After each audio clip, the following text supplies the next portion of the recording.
I'm not a pathological liar. I tell the You truth. absolutely are. I do not lie. That is a lie. You just lied. I don't know how you have proof.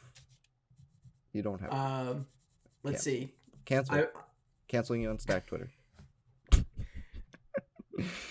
Yeah, go for it. Can we talk about how Brandon just had a conversation with himself on the Stack Twitter today?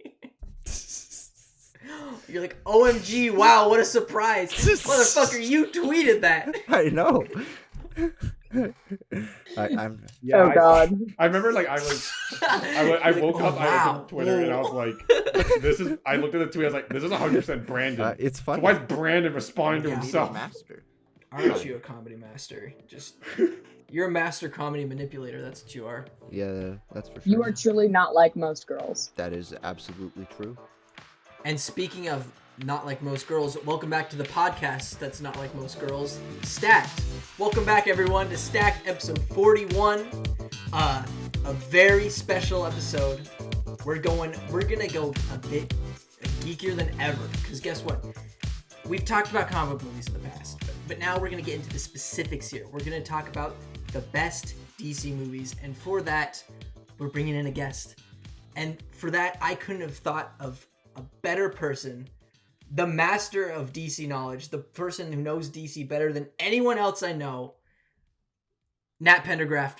Welcome to the podcast. Shucks, I'm blushing.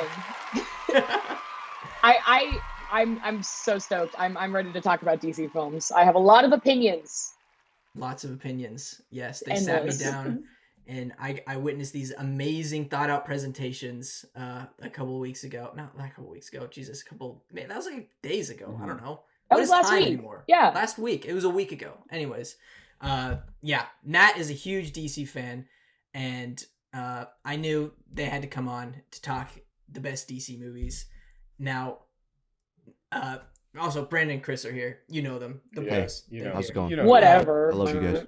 But I want to talk about DC with everyone, and I want to start with you, Nat. I want to talk about like how did you get into DC? You know, it's like I feel like everyone has like their first thing that sort of introduced them to this world of comics and characters. You know, and I want to. What is that for you? You know.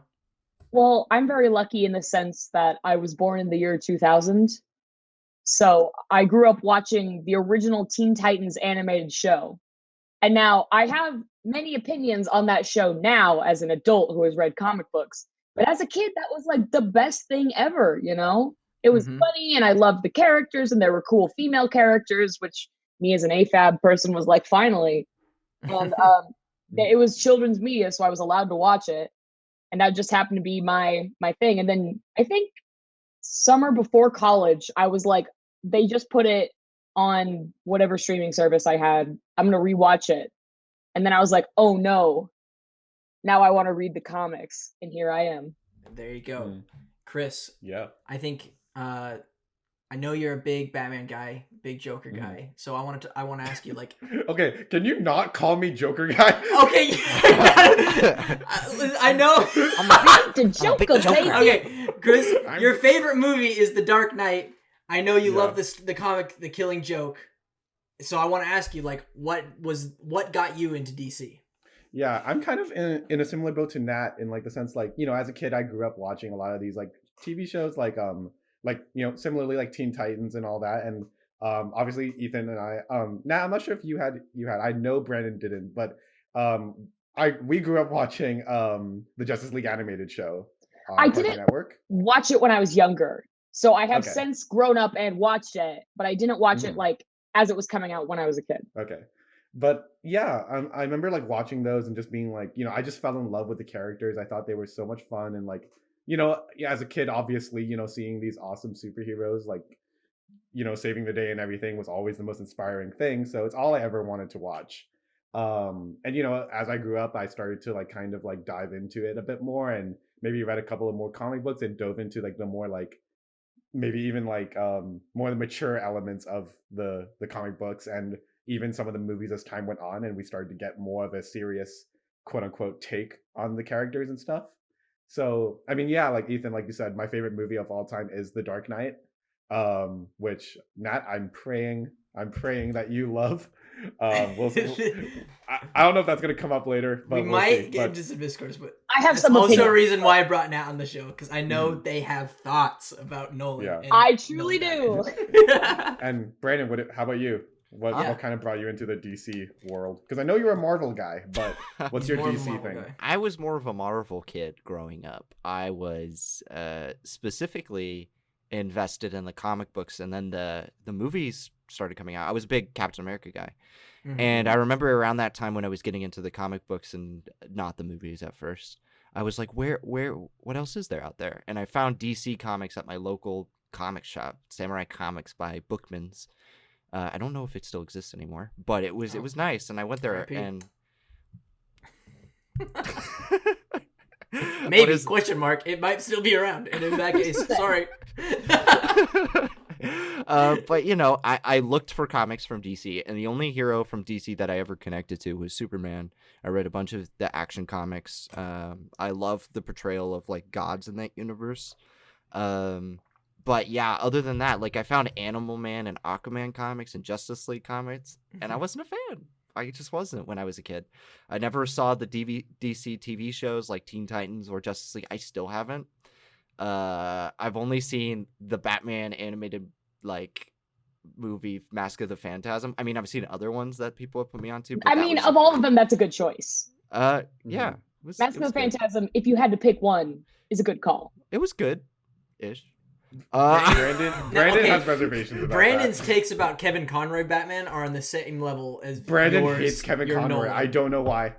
He thinks he's an awful Batman voice. Oh. No, I think he's a good Batman. So Brandon's homophobic, confirmed. Brandon's homophobic. What? No, Kevin Conroy's gay. I like him as Batman. I don't like him as Bruce Wayne. I don't buy him as Bruce Wayne. Yeah, see what I'm saying? We had this whole breakdown a couple episodes. This What was episode fun. was I gotta go. Good. I love the clashing of Yes. the Titans, the comic Clashing Titans. of Titans, but yeah, I love that you brought up like the DC portrayal as gods, because I think that's like the one thing that makes them stand out for Marvel and like that makes them Agreed. so special. Nat has a pretty good presentation on religion in DC. Check it out. I don't know how. Go to Nat's house and check it out. They'll give the presentation for you. Follow me on Twitter and then tweet at me. There you go. I read Kingdom of what or Yes, Kingdom Come, I gave you Kingdom Come to read. and it's so good. That shit's tasty. You weren't a fan of Swamp Thing. Oopsies. It was okay. But yeah, for me, I think oddly enough, I think the thing that got me into DC was Lego. The Lego Batman Well, like game the for the Lego Wii toys? was Oh, like that got me into like everything, because it had all the villains and everything, and you could play as all the villains. So I was like, oh, who is this? Clayface, Mr. Freeze, these are my boys, And then Yeah. then the sequel came out with you could play as Superman and Wonder Woman and the Flash. But by that point I was already in it because I was watching Justice League Unlimited, Batman the Animated Series, and the Nolan films and the Richard Donner Superman films, and Mhm. yeah, I think I don't know, there are certain characters in Marvel that I love more, but I just think the world of DC is just such a more like, I don't know, it's so rich and it's just like, it's so interesting. And I can't wait for us, because I think all the movies that we're going to talk about today are just going to be like so different from the last, because the world of DC is so expansive, and like it really is. It's hard for them to like do like a sort of shared cinematic universe with one single tone, because they're like tones are all over the place in DC, which is why it's like it's so cool that it's more director oriented, because like you have characters like the Flash exist in the same world as John Constantine, like two super different, like Clark Kent and John Constantine like live in the same world. Clark Kent and Swamp Thing, like, and whenever they meet, it's like the coolest thing ever, But yeah, that's why I love DC, and it seems like everyone else here loves DC. Brandon sort of, but we'll see what your picks are. That's very presumptuous. I feel like I love the DC I have in my head, but stuff DC does really test me sometimes. Yeah. I'm Yeah, like, that's ooh, don't so like that. true. They Especially really do test you as a fan. because I like female characters, which was a mistake apparently. Oops. Oopsies. Oops. I like female characters. Oh well. All right. So enough of the. No, why am I saying enough of the DC talk? Let's talk more DC. Enough of the intro. Let's get into the actual show. But of course, let's start out with running down how the show actually works. Once a week, we set a topic or theme and go our separate ways to construct our own 3-film stack. Then after a week, we come back here on the podcast and share our own stacks 1 film at a time. Then at the end of the show, we will mix and match our 9 films to make the ultimate decision on what quintessential 3-film stack we are checking out of this hypothetical video store. Boom. All right, Nat. As our esteemed guest, you're up first to present our first DC film. Oh, What's it going to well, be? it's truly a pleasure. Let me see. Okay. So I am a big fan of the animated films. I am of the opinion that animation is the way to go with superhero films. Like, you can do live action, it just doesn't have that same je ne sais quoi, I suppose, to it. Like Into the Spider-Verse is my ideal format for comic book movies. Mm-hmm. So I went with an animated film that I really love. I went with Batman Year One, the 2011. Ooh. Yeah. And I really like this one because it's basically a 1-to-1 adaptation of the comic book, which is a really good comic book. And I love seeing like the trials and tribulations of becoming Batman, but it's also a really good Jim Gordon story. Yes. So it's about Batman, like his first night in the town and making the Batman persona and like all these things, his journey to become the Bat we know and love, but also Jim Gordon, like meeting the corruption of the Gotham police force and having to work around it and trying to improve it, but he can only make so much progress. And thus begins this friendship of Gordon and Batman, which I love personally. So yeah, I love that movie. I think it's a good one. It's so, yeah, this is a great movie. I should have stated that we are including the DC animated films because how could you not? Because I feel like their entire catalog of DC films surpassed like the majority of their live action films. So like, how could you not include these on the list, even though most of them have never played in theaters? But that's a damn shame because movies like Batman Year One are fantastic. You got Bryan Cranston is Jim Gordon in this movie, who's awesome. Which is that's fucking dream casting. And so having him, that's interesting. It's great, Brandon. I know you haven't seen. Have you seen this one? No, you haven't. No, he hasn't. But it's so great to see just the level of gravitas that dude brings to every role come to Jim Gordon as like this new detective, or I guess, is he a detective in this one yet, or is he just? Yeah, Jim Gordon starts as a detective, and then right. And then he becomes like commissioner later. Yeah, we see him become yeah. But it's just so like. It's such a good Gotham 101, this movie, you know, through the eyes of Jim Gordon, sort of a person taking a third-party lens, like, to why Batman has to be Batman in Gotham, because the police are fucked up. It's a very ACAB movie. Love to see it. Yeah, Detective Flask. Yes. That bitch. Fuck that guy. Curse. That bitch. Yeah. And then you got Ben McKenzie, who played Jim Gordon in Gotham. He plays Bruce Wayne in this movie, and he does a good performance as early Batman. He does a great job. Yeah. I like him. You really see a Batman that fucks up a lot in this movie. You know, this dude gets cut, this dude gets beat up. Like, he's still working shit out. It's a very simple story of just some of his first nights on the mission. You run into characters like Selena Kyle. I love Year One Selena Kyle. I think she's insane, and I think it's a really interesting take because she starts as like a sex worker and then becomes Catwoman kind of out of necessity and almost inspired by Batman. But there's the whole thing about her being like, I'm not his helper, I'm not his sidekick. Like, we're not affiliated. Like, she becomes Catwoman and out of spite of Batman, you know? Exactly. Like, exactly. And it's such a fun movie. Chris, you've seen Year One, right? Yeah, I have. This is honestly like, this is one of those movies that like I think I remember watching like quite early into when I was getting into like the DC animated film kind of world. But what really like you guys said, like what really does stick out about Year One is kind of its like its indictment of like the justice system that goes Mhm. on throughout Gotham. And like I think, you know, obviously that's always been a bit of a problem. Well, actually a significant problem. But expect, you know, to this day that message still holds very true, and one that I think a lot of people can learn from, or like at least confront by watching this movie. And yeah, I think like it does a great job. I love the dichotomy between the way in which Bruce Wayne and Jim Gordon kind of have their approaches to this, even though like you do kind of see how like Jim kind of like has to, you know, navigate, like you said, that kind of corrupt system that is the GCPD, and kind of like find new ways and new tactics to adapt. But also there's like the interesting side of things where it's like that the what's with like the morality, like where do you draw the line kind of deal. And I've always found that really interesting, about how like, you know, how do you approach this kind of problem, and where do you draw the line about when you're going too far. And yeah, this is a great example of that. And you know, it is only like 60 minutes long. It's not a long film, but it's within that 1 year, like that, sorry, 1 year, one, within that 1 hour, they fit in so much. Yeah. And also just Year-long seeing, Batman movie.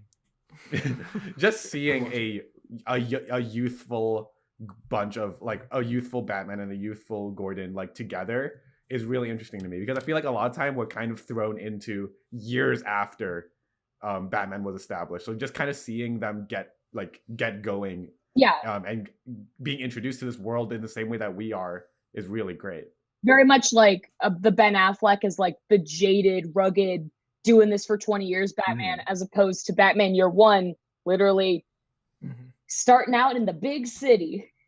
Yeah. Batman Yeah. takes Manhattan. Brandon, I know, so you haven't seen this film. Yeah. But I know you're a fan of Frank Miller and The Dark Knight Returns. Mhm. So what do you think of Batman Year One? What? Like The novel? Or the or graphic just, novel? or just like as a fan of Frank Miller, what does this appeal to you? Like, are you interested? Yeah, of course. Yeah, I'm interested. I think the thing about DC that I do appreciate is it does go darker and more grounded with its themes sometimes. I think often in Marvel comics, I know I'm gonna get very compy this episode, like with what I compare. That's fine. But with Marvel, it's like less grounded almost, and especially in their early stuff, it feels like more magical and mystical. Now it's more grounded, but I think DC has always done a really good job at keeping their characters in that like realm.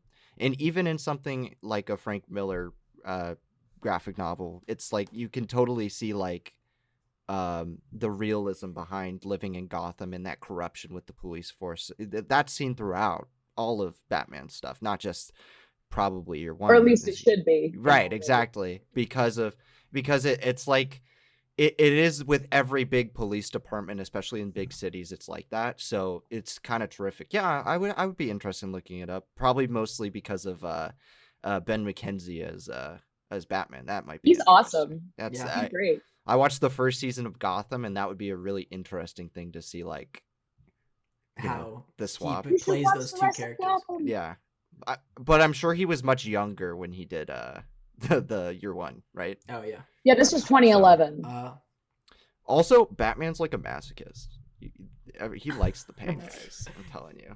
I mean, the bat suit isn't a full body like Chastity suit, but Exactly. you know, what are you gonna do? It can. He's be the leather only one that sometimes. can be bait up, like technically.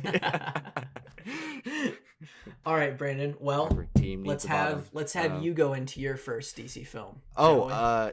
I just watched this today. It's Catwoman. Just kidding. I'm kidding. What? I'm kidding. Fuck! No, I want to talk about Catwoman, please. Shut it down. Please. I'm picking the 2009 Zack Snyder film Watchmen. Oh, okay. I Yeah, know let's go it's a into little it. out of the box because Double stack.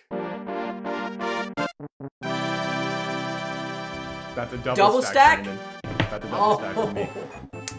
Woo! Shit. Brandon, Uh, you get started. So this is the first like major DC. Oh, excellent! I've read that. It's great. It's so good. It's based on the Alan Moore graphic novel. I read this when I worked at the library in high school because I heard a bunch of things about it when I was watching a bunch of comic book stuff on YouTube. And I remember thinking, oh, this sounds really interesting. And I saw Zack Snyder's Ultimate Cut, the second cut of the movie.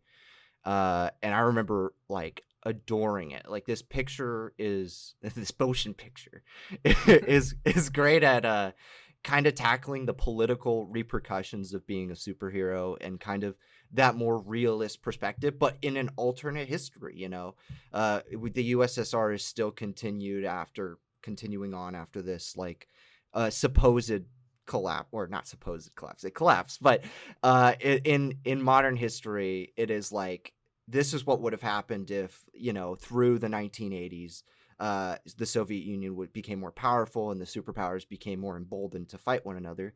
And not only that, but it tackles nuclear superpowers like with Dr. Manhattan's character, as well as in the sense of these he represents like the nuclear threat and like the dividing line between the two nations of the USSR and the US, the global superpowers.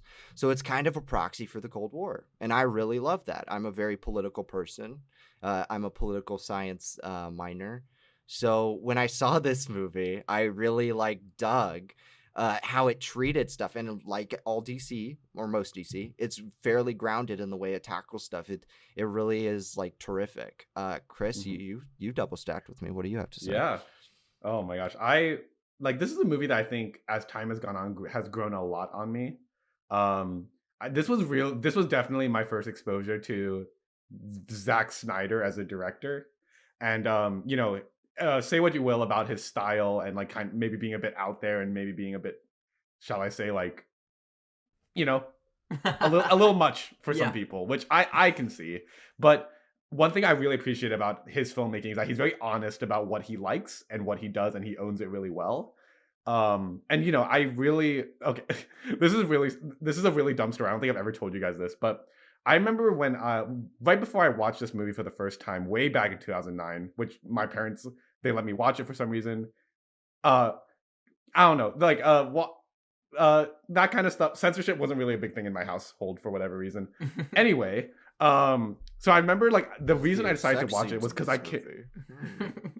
yeah, I know. I remember like right before I watched it, literally like minutes before watching it, I was scrolling through YouTube and I saw a trailer for this film, and then I saw an interview from the premiere. I forgot where the premiere was. Maybe it was New York or something. But I remember Zac Efron was at the premiere. I guess he was just a guest coming by. Anyway, the reason that that's significant is because High School Musical 3 came out the year before, and I was hot off the heels of High School Musical 3. And I immediately, 9-year-old me immediately assumed that Zac Efron was in this movie. I was like, Zac Efron, a superhero movie? Are you kidding me? I gotta see it. Zack Snyder's. I love this. What? Zac Efron. So then I remember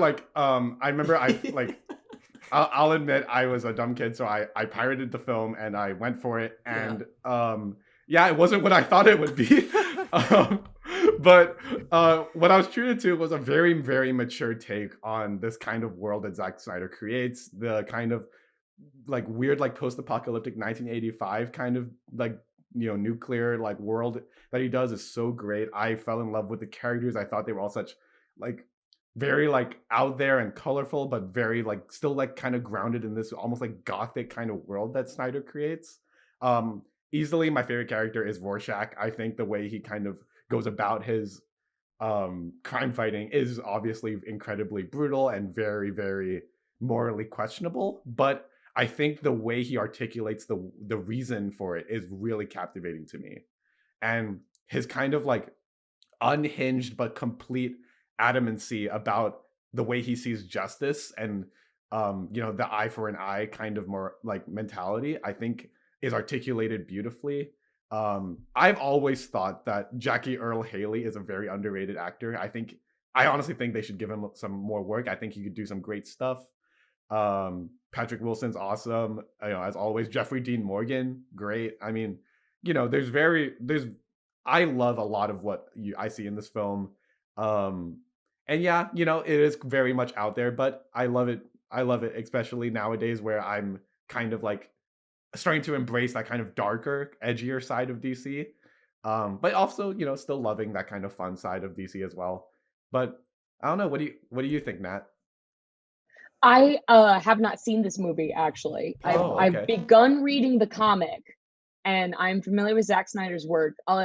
So what I did want to say is that I Mhm. feel like Alan Moore is just such cream of the crop, like top tier, A plus. Like he's a novelist. He Yeah. Mhm. Comic books wasn't what he really wanted to do. He wanted to write books. So the fact that we have the absolute blessing of his comic books means that we have some of the most well-developed, well thought out, amazing metaphorical characters, I think, in the DC universe. So I think Alan Moore just created something really, really special here and very Yeah. poignant too, I would say. I personally am not a huge fan of like the grim dark DC stuff that they like to do a lot. I feel like it has its place, but I guess whereas Alan Moore is like talking about the hate and the violence inherent in crime fighting and being a superhero, I enjoy the love inherent in crime fighting and being a superhero. Like the need to protect the innocent versus punishing the guilty. So No, I 100% get that. And I think so. Zack Snyder, he came from directing commercials and music videos. That's where he got his start. And I didn't know that until recently. So now, like going back and looking at his work and seeing how he really is a visual storytelling focused director, which has its pros and its cons. yeah. I think it certainly has its pros here in Watchmen, where he's adapting like Shot panel, for shot. yeah, panel to panel, panel to shot. Except for the end. Except for the end, of course, and we won't spoil because Nat hasn't read Yeah. it, so we won't say anything about that. But he knows how to comp. He just knows how to. For the majority of the movie, he knows how to capture the experience of what it's like to read Alan Moore's work. I think through cinematography, I think his use of slow motion. It can be a bit excessive here, and it, at times seem like it's glorifying this violence that's supposed to be horrendous in the original graphic novel. Especially with the characters of Night Owl and Silk Spectre. But I think he does nail sort of the horror of the character of Rorschach, as a character that's like, he's not really someone you're supposed to look up to, like this is a character who's based on conspiracy, which is like, that's a big thing today, Yeah. based on conspiracy and sort of thinking that this world has done him an injustice, and you do see that it has, but like that leads to like some other conclusions that character makes that makes him like flawed, but somehow on the right side in the storyline in this greater plot, so it's like you're rooting for these characters that you don't really morally agree with, which is it's a hard read in that way, but I think my absolute favorite part of this movie is how he handles the character of Dr. Manhattan. Dr. Manhattan is one of my favorite Fantastic. characters of all time, and the watchmaker's son sequence in this film is absolutely beautiful, of course, because he uses Philip Glass music from Koyaanisqatsi, one of my favorite films of all time, one of the best scores of all time, and just to make this character seem like, like I don't think anyone else has ever captured this feeling of a god walking among men that DC loves to talk with better than with Dr. Manhattan in this film, I certainly do think Watchmen has grown on me, especially seeing how Zack Snyder's career has gone. I do think his sleekness sort of hinders the film, because I do find this, like, I love the grit of Alan Moore's writing, and who did the art? Nat, could you pull up? It looks like yeah, right there. Dave Gibbons. Dave Gibbons, there you go. And it's his art style is so rough and sharp, and that I think sometimes that's a little lost in Zack Snyder's film, with like the rubber latex suits and everything, right? That, and the slow motion. But most of the time I do think it does work. So Watchmen. All right, there we go. I picked a good one. You picked a good one there, Brandon. Good job. It's not going to happen again. Just kidding. Batman all right, forever. it's Hell up yeah. to go. me since Chris, you double stacked with Brandon there. I'm going to another animated film. This is my favorite DC animated film. And I think boy. Brandon's gonna love this pick. It is Uh. it is also a Frank Miller adaptation. It is The Dark Knight Returns, and I'm including the deluxe edition because they sold the deluxe edition as an edit of parts 1 and 2 together. And I'm like, you can't just watch one or the other. You got to watch them both. It's like it's a 2.5 hour film, so it doesn't make that much of a difference. But yeah, I think like Batman Year One, this is a great panel-to-panel translation of Frank Miller's original work.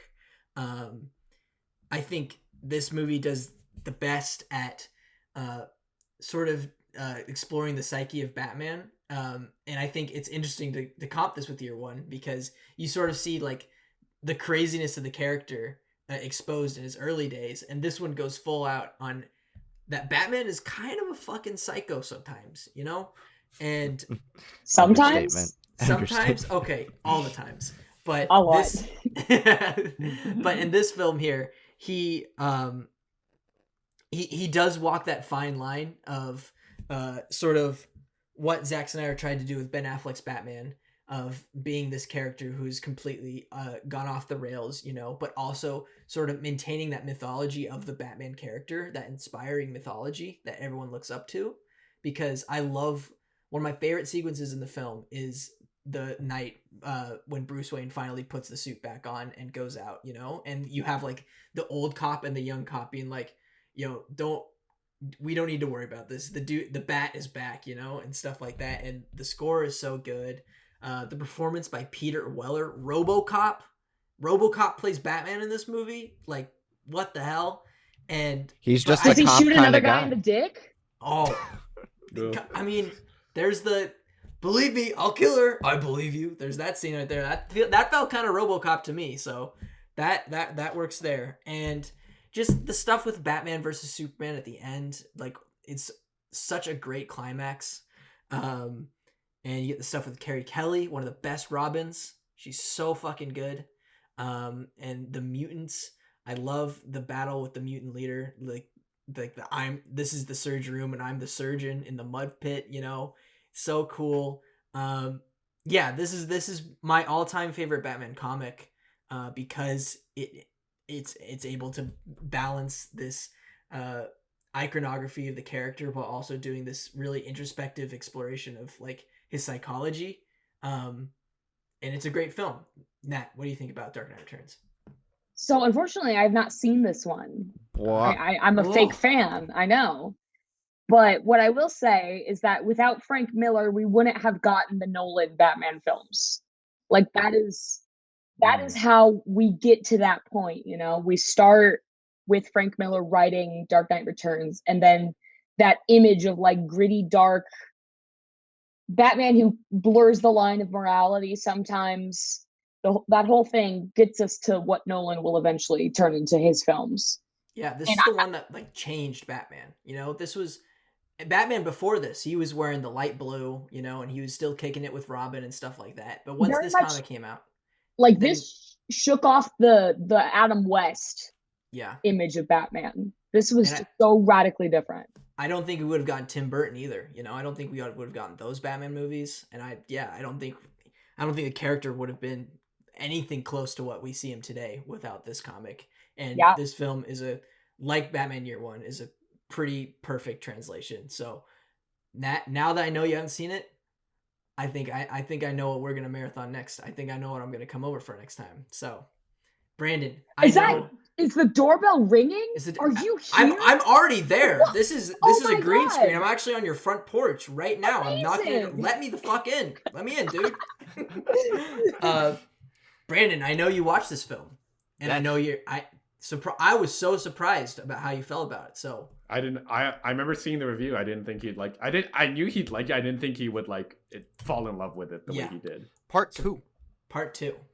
Tell me how you feel about both of them, because I'm talking about the deluxe edition.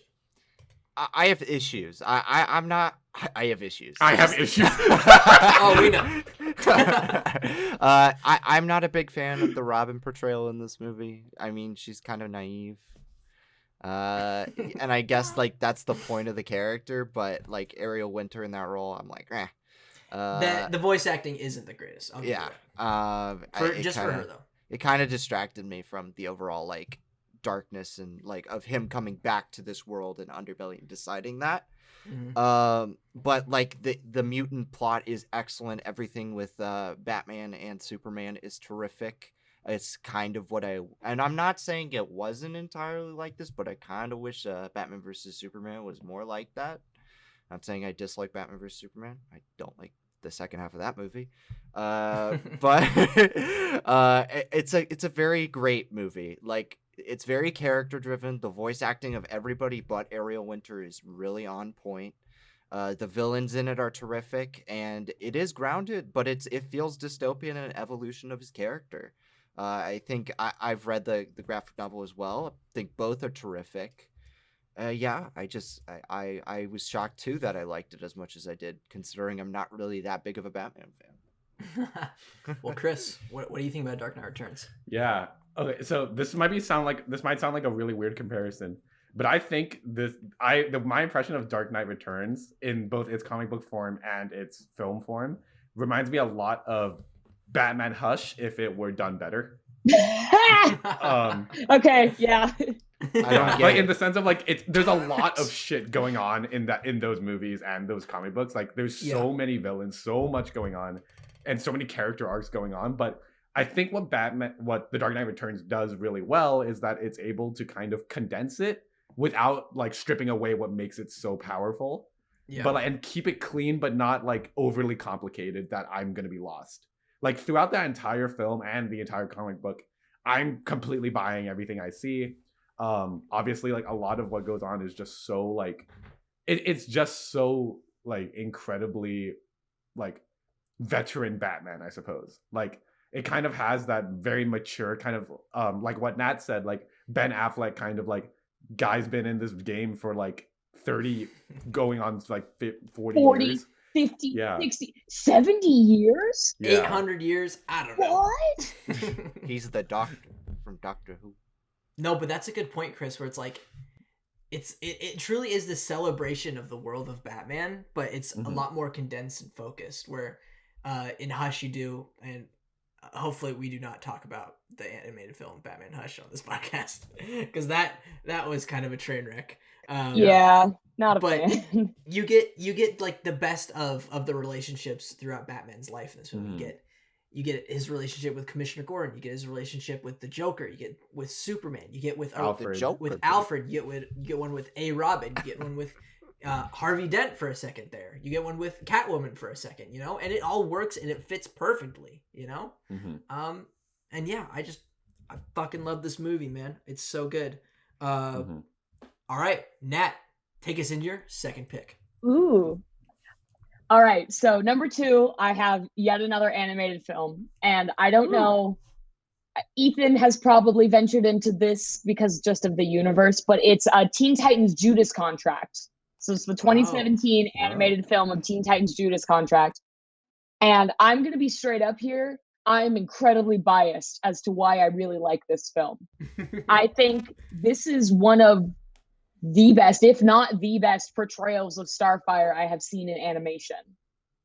So as much as I love the Teen Titans animated series, as I said, the original 2003 Teen Titans animated series, it's kind of a poor representation of the character Starfire. It's definitely like a child-centric, like, we're selling this to kids, so we got to dumb down the character. She can't be as aggressive. But in Teen Titans Judas Contract, I think she gets to be a lot more her comic self, which I really appreciate. And she gets the big hair. And I personally think that Dick Grayson should not be in Gotham. That's just me. I think he should be in wherever the Titans are, New York or San Francisco, wherever that may be, with his beautiful alien wife saving the world. I think the character of Dick Grayson grew beyond Gotham, if that makes sense. Oh, yeah. But the Teen Titans Judas Contract storyline is I would say their most famous storyline. And for good reason. It's a really good one. It has their main villain, who is Slade, or Deathstroke. Right. Slade if you're Cartoon Network.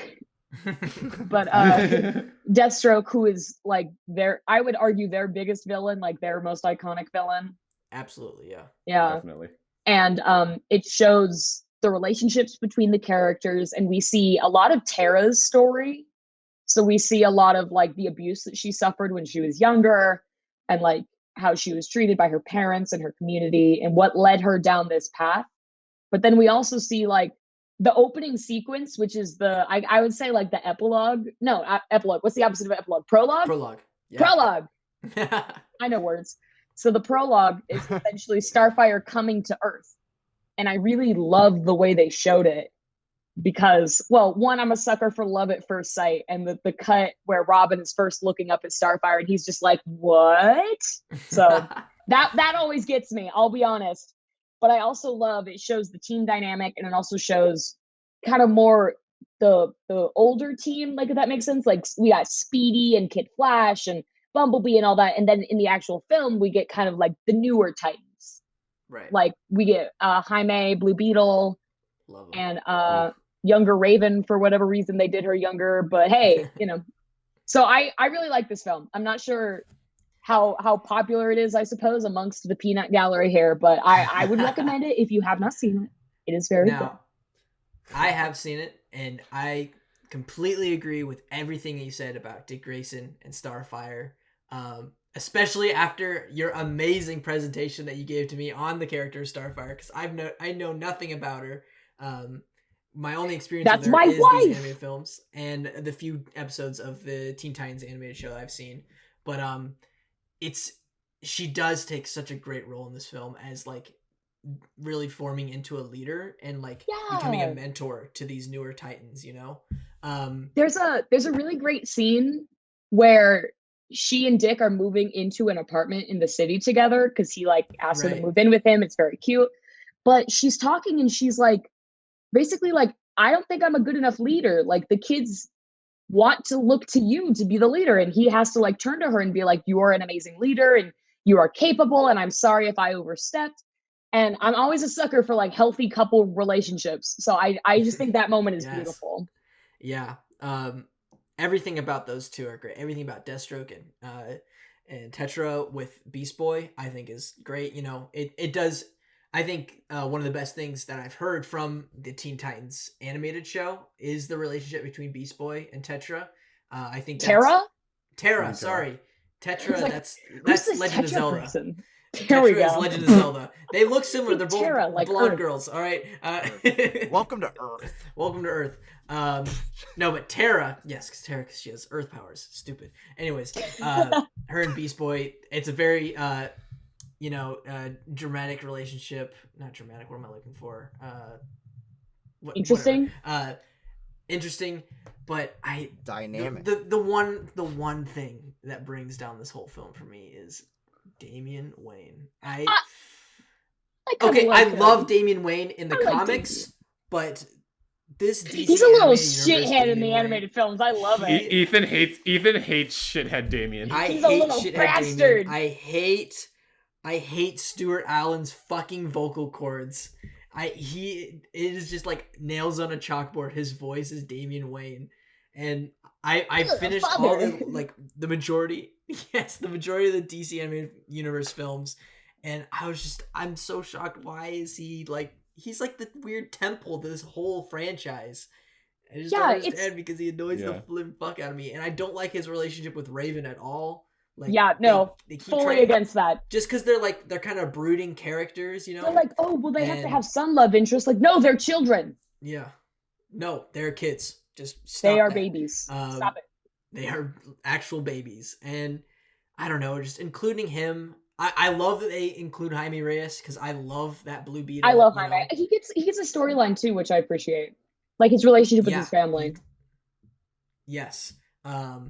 So I'd love to see. I don't know. Does he's not really in the Titans in the comics. I guess he is a newer, but I don't know when he started out. But definitely later too. That's yeah. I love Jaime Jaime in general.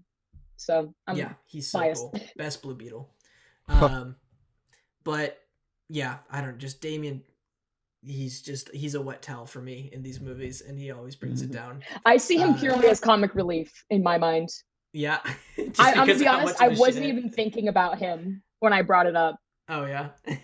But he's just the goofy. Everything about like Starfire and Nightwing is so good. You totally nailed it. Chris, Brandon, what do you guys think about Judas Contract? So I'm a big Teen Titans fan. You know, like we talked about, I've loved the show so much. I'm really sad they ended it when they did. I really feel like Beast Boy and Terra had something great going. We just got started. And I'll be completely honest, Nat, and I think Nat, you're gonna be mortified by this, but oh god. After watching that show, I was so heartbroken that I never got to know Beast Boy and Terra's story. I have never, ever, not a single time read any Teen Titan comic book. I don't know anything about Terra beyond that show. And Chris so hearing the show. hearing what you guys have to say about what what goes on in Judas Contract, I'm really curious to know, because I love Beast Boy and Terra together. I would love to see that story unfold. And like you guys said, Starfire and Nightwing, I love them in the Teen Titans show too. They're great together. Very good. Kind of like Ethan said, Damian Wayne, not a fan either. In those films specifically. And like the thing from, I'll try and go quickly about this because it's kind of a bit of a tangent, but the thing I love about the concept of Damian Wayne's like the son of Batman, raised by the, what's it called, League of Shadows. Assassins. Like you've got some League of Shadows. You've got it. Sorry, League of Assassins. Sorry. It's either or. In the it's DC universe. kind of both. They swap like all the time. Yeah, but anyway, so like that's a great relationship to build, and you can go so much into like the legacy of the Dark Knight with the implications of that upon Damian, and also like maybe even some of like the psychology of a kid that was raised in that kind of environment. Like you could really go into some really awesome stuff. But in a lot of these films, at least the ones that I've seen, Damian is such a one-dimensional piece of shit that like I hate that kid so much. Like I would love to see a version of Damian Wayne where he is a bit of a shithead, but you explore why he feels because this way of the intense abuse he's faced. Exactly. I would love to see dive into like why, like what kind of environment that was for him, and like why he became such a brooding little asshole. So yeah, needless to say, I haven't seen Judas Contract. I am very sold now, though. I really want to see this now. So yeah, great pick. Brandon. Before we get to Brandon, I just want to say one good thing about Damian in this movie. I do think it is such a smart decision to put him on the Titans for one reason. Have him interact with Dick Grayson. You have sort of the son of blood, interacting with Batman's other son, the adopted son, and just seeing that dynamic of Dick Grayson being a mentor for Damian, and sort of Damian having to come to terms, with being a member of the Bat family by Batman's true son, which is Dick Grayson, and it's I love how the Titans are essentially a rehabilitation for hurt Robins. Yeah. Like whenever Batman like trains a Robin to be really dark and brooding, they just gotta go spend a couple years with the Teen Titans, and they'll kind of get their emotions in check. Yeah, that's right. They'll figure shit out. It's like Batman training club. Yeah. It's like boot camp for Batman. Oh gosh. Yeah, it's summer camp. Yes. Recovery program. Yeah. All right, Brandon, what do you think about Judas Contract? I think it's funny that Chris Chris is like canceling the rest of the media in his head, like it doesn't exist. He doesn't want to watch it because of the ending of that show. Can't get over that. But I know nothing. I feel like an old man. I feel like, what is this stuff you're talking about? Starfire? Huh? Who is that? I don't know who these people are. So tread carefully. I don't know who these people are. I've never seen an episode of Teen Titans. I've never read a Teen Titans comic book. I've seen like images of the I have no idea what this is even about, frankly. I could give you the lowdown. I actually do have something to say. I feel like something Chris brought up, because one of the things about the original Teen Titans animated series is that it's for kids. It was on Cartoon Network. So there were certain things, like I said, Deathstroke was called Slade because they didn't want to put the word death. That's a whole thing. But there's a lot of stuff that they don't talk about that was in the original comic. And one of the things I think they addressed really well in Judas Contract, albeit very creepily, because the content is creepy, is that Tara is kind of in love with Slade. Oh yeah. Like she like What? stick with me, strap in. So she is from a very abusive household and was rescued by him essentially, and has like idealized him in her mind as like this perfect man who can protect her from everything, who takes care of her, the first one to like listen to her and all these things. So she's like 16, 17 in love with him, and he's like a 40-year-old man. And it is Gabadali. yeah, it's gross, but it's really her coming onto him, which I feel like yeah. makes, I don't know if that makes it better. It makes it a little bit. I don't know. So I feel like they addressed that really well. And like also the fact that she's still falling in love with Beast Boy because he's such a nice, genuine guy, but has convinced herself that she loves Slade. Oh, I'm a fan. I'm a fan. Yeah. What can I say? She's a fan. Love it. I've They not. are a fan. I am. I'm sorry. They are a fan. My bad. No worries. No, But yeah. Brandon, I think you would love. Maybe I think you should check out Marv Wolfman's run. You, Chris. I think you should read that first. Look, they're gonna go run and grab it. Because I think Marv Wolfman, he's a really good writer, balancing superhero like action with teen drama. You know. He also created the character of Cyborg. So Yes. you know, And so get a lot sweet. of Cyborg. Yeah, I think you should start that and then check this movie out because I think that'll just make it all the better. Yeah. Okay. This is a real quick dumb question before we move on to our next pick. I just want to ask, does Cyborg say booyah in this? No. In Judas Contract? That He's is not even in purely, it. Okay. Oh, he's not in well, he's not in Judas Contract because in that universe he's a part of the Justice League. Yeah, it. Right. Okay. because this is like they do like the New 52 where it's like Oh, where Cyborg's in. Cyborg's right. connected to like Apocalypse and stuff, so they do Justice League War, you know, so he's a member of the Justice Which League. slaps. It slaps. I love him as a Justice League member, but he's also good Yeah. as Teen Titans. So it's I like- mean, I love him in that universe, especially because he's a part of the Justice League, but it's almost like he goes home to the Titans and like hangs out with them. yeah, 'Cause that's where he started, you know? Those are like his friends as opposed to like his coworkers. oh, that is a great comparison right there. I like it. I like it. It's the end of the previous Teen Titans film, Teen Titans versus the Justice League, which is right before Judas Contract, Oh yeah, where Cyborg comes to the tower and he has pizza. yes. He's like, "Hey guys." It's so Love good. that. Love it. All right, Brandon, what is Yeah. your second DC pick? Another non-superhero. Well, it is a superhero, but not like the main Justice League universe. I'm going with V for Vendetta. Ooh, okay. Nice. Talk about James it. McTeague directed film. Out there from- pick for sure. Yeah. Is it an out there pick?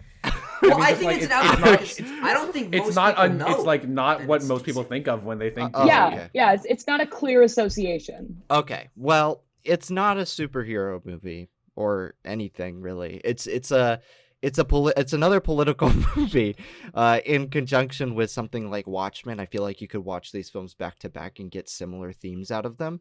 This case, it actually is a very, very like prescient movie because not only is like I know it's not focused on the U.S. in the movie, but the U.S. is embroiled in like a second civil war and there's a pandemic going on.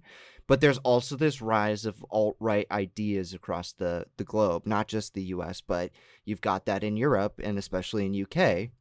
So this film takes from like films like 1984, or not films, well, I guess films, but George Orwell and stuff like that, and his work, and basically critiquing the modern media state as well as the modern government state, and how that sort of collapses around power of the people. And you have anonymous, basically the anonymous masked person who's played by V, who is I think Hugo Weaving. Yes. And basically he's a vigilante that is trying to take down this system of oppression and fascism. And I remember first seeing this film, and what struck me the most was its political overtones and themes and undertones, and seeing how it kind of relates to the real world. When I watched it, I was like, this is very like accurate to what I think that society would be like. And now we're not that far off, and I'm not happy about it. but it makes this movie immensely better because you can pull things from the graphic novel as well as the film and point to reality and go, this could really happen. And the fact that they've nailed that and kind of figured out the reality behind things it's fascinating to me. Yeah. I think what I said in my Letterboxd review, I said, I think for better or for worse, this film is ahead of its time. I think you completely nailed it with its political dialogue. You know, Alan Moore, always on the spot with that, you know. But I think why I can't say I completely love this film is I think it falls into too much of the early 2000s blockbuster aesthetics that I just don't think like suit this storyline all that well. You know what I'm saying? Like, it gets a bit. I know this was years before Zack Snyder's Watchmen, but I think I had the same complaints with what happens in this film. Sort of like this, it's this weird, energetic yet gritty sort of visual look to it that I just don't necessarily find all that appealing in telling the story, you know. But I do think the performance of Hugo Weaving is fantastic. I do love its references to 1984, of course, being a British story, and taking John Hurt and sort of swapping the role and putting him in the shoes of Big Brother, you know. Fascinating. Yeah, it's fascinating. And I think we get to see a bit prequel Natalie Portman in this movie, you know, at times. I love her. She's great. She's great, but there was just like this came out the same year as Revenge of the Sith, and you can sort of see Revenge of the Sith Natalie Portman still show this way, but it's a good film, but I don't know, it's not one that I want to necessarily watch. I think I'd rather just reread the comic in my personal opinion. What do you think? Yeah, I mean, well, for me, like V for Vendetta is like it's a movie that I remember seeing like quite early in my life, and I've only seen it once. And you know, I think I saw it at a time when like I was so incognizant of like any political like discourse that was surrounding this film, because you know I was a kid at the time, probably in middle school, just like, man, I watched a lot of violent movies growing up. Anyway, but yes, so I was very much kind of like, oh, cool, like, you know, like look at all this like crazy visuals and stuff. But like looking back now and starting to think about this, and this movie is discussed a lot, I think, in the film community as like a really interesting like you know, social critique of modern day politics. And I think, like you said, Ethan, the best part about watching this film, probably, I can only imagine, is kind of relating it to a lot of what's going on nowadays, including and especially in the States. Right. And yeah, like I think it's really interesting. I think Hugo Weaving delivers an amazing performance in this film. A lot of his lines are really well done, very like cryptic, but also kind of like hauntingly real as well. And yeah, you know, it kind of presents like a very like out there kind of portrayal of these very real social and political issues that I don't think is often like conveyed in this kind of format usually, because I feel like a lot of these like political kind of films tend to be quite grounded into our reality, but seeing something a little bit more dystopian-y is quite interesting and like something that I'm very interested by. And now that we're talking about it, I actually really want to rewatch this film sometime. So yeah, I'm sold. That's great. That's great. I honestly think a good comp to it would be Children of Men by Cuarón. It doesn't have the same style, but it has the same themes. No, you're right on the money. We watched both of those films back to back in my dystopian futures class at like this interterm class I took over the summer. So right on the money there. All right, Chris, let's go into your second pick. I mean, I have opinions on V for Vendetta. Oh my God, fine. Sorry.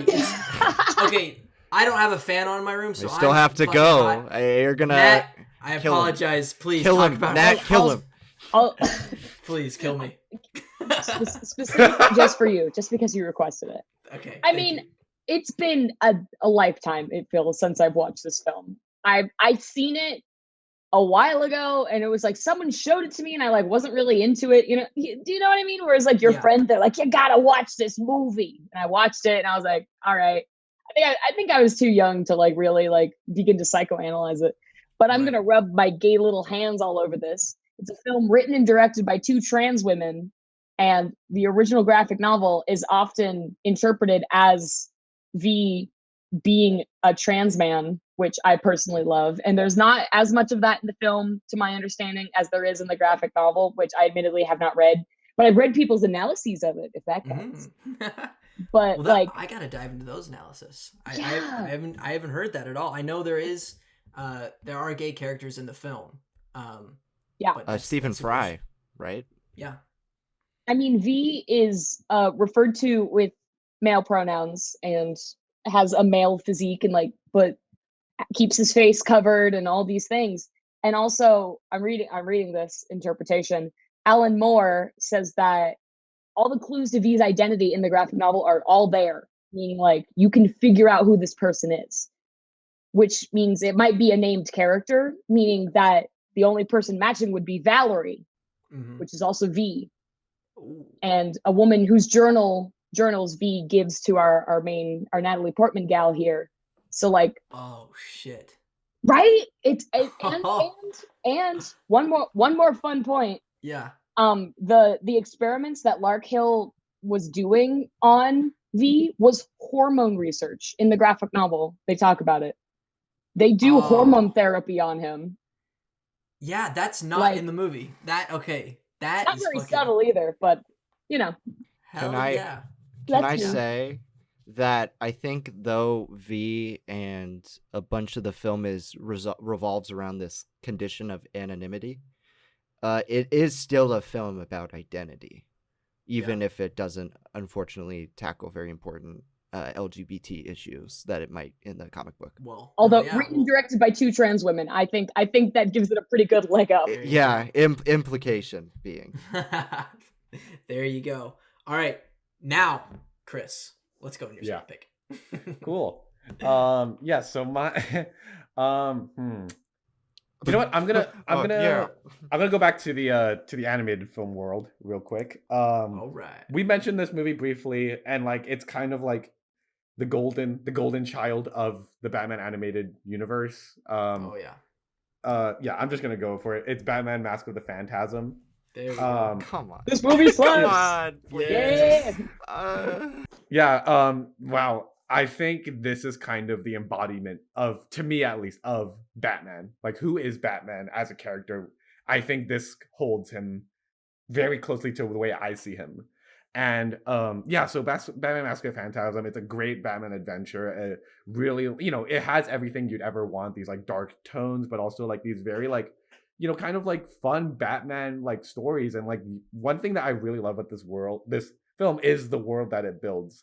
That kind of like hyper modern, but still kind of gothic-y kind of Gotham, where like you see kind of reminiscence of like maybe even some of like the German expressionistic like kind of tendencies of that era, but also kind of giving it this kind of modern edge to it. Like, and Batman the Animated Series is kind of like the natural transition with this film. And yeah, this is a great film, I think. But one thing I love about this movie, I don't think we dive into this very much in the world of Batman, but I think they do a great job here. It's kind of Bruce Wayne, like separating Bruce Wayne from Batman, seeing who this guy is behind the mask. Yeah, and like, because I think a lot of the time, right, a lot of people see Batman as the real hit person, and Bruce Wayne is the mask, is like the mask that he puts on, if you will. Like, for example, like when he's out there and like he has to do like civilian stuff, he is Bruce Wayne, and when he's interacting with Alfred, he's Bruce Wayne. But then the real person is Batman. Bruce Wayne is the mask. But I think what they do such a great job with this film is kind of turning Bruce Wayne into a fully three-dimensional character. He's a guy who has deep trauma about his family and his past. He has fears about losing the people he loves, and also he's a normal human being who falls in love and gets his heart broken. Normal. Yeah, quote unquote normal. But yeah, I mean, like, it's a deeply human film for Batman, I think, but also still a very like out there superhero adventure as well. It's heartbreaking, it's epic, and I don't know, there's a lot going on, but there's also a lot of intimacy. Yeah, what do you guys think about this film? Brandon, I know you're kind of lukewarm to this film, but I know you like it a decent amount. It's a good movie. For me, I think I watched the previous. Yeah, they're holding guns to my head, guys. I can't. Oh no. Oh god. Please. This forced perspective. Yeah. Look at this. The fingers. Much prefer more modern interpretations of the character as opposed to the detective. That's like him as a character. Like everybody's like, oh, I love him as a detective, but him as a vigilante, it's a mixed bag sometimes. For me, it's the opposite. I much prefer him as like this like evil vigilante, almost anti-hero type character. And in Mask of the Phantasm, I don't really think I see him as that. He's like a good, to me anyway, he comes off as like a goody two shoes. There's not a lot of nuance to his character, in my opinion. I'm gonna get kicked. I mean, this take is just very cold. I'm just it's say cold this to is a everyone cold else. take. I've watched this not relatively recently, but within the last year, so I'm pretty fresh on it. And I also don't love the world building in it. Like, I feel like it's very...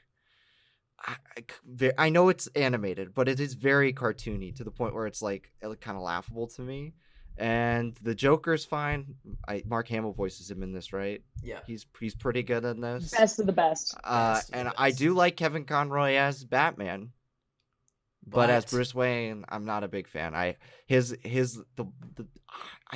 don't know what it is. I don't know if it's his voice acting or what, or that I didn't grow up with the animated series, but I don't buy his relationship with the person he's in a relationship with this movie. Andrea Beaumont. Yeah, I don't buy it. But what I do like about this movie, I think it's very entertaining to see Batman as this intelligent character and basically go through a personal experience where he has to sort of balance two different lives. I love that about his character. It's like I think something that's lost on a lot of superheroes nowadays is the lack of a secret identity.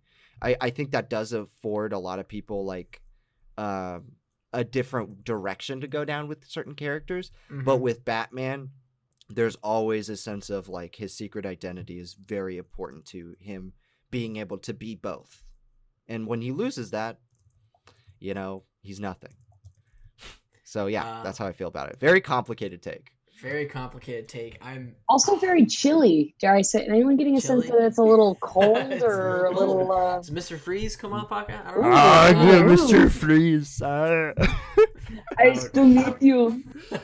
Okay. Did somebody see cold take? Yeah. I completely disagree with the world building here. Maybe it's because you haven't seen the animated series that like it may come off as a little different to you, but like Chris said, I love sort of like this 20s futurism that the world of Gotham is. I think that's like my favorite kind of Gotham. Retrofuturism slaps so hard. Retrofuturism is so cool. Oh, I love Metropolis. Well, that's just futurism. Oh, never mind.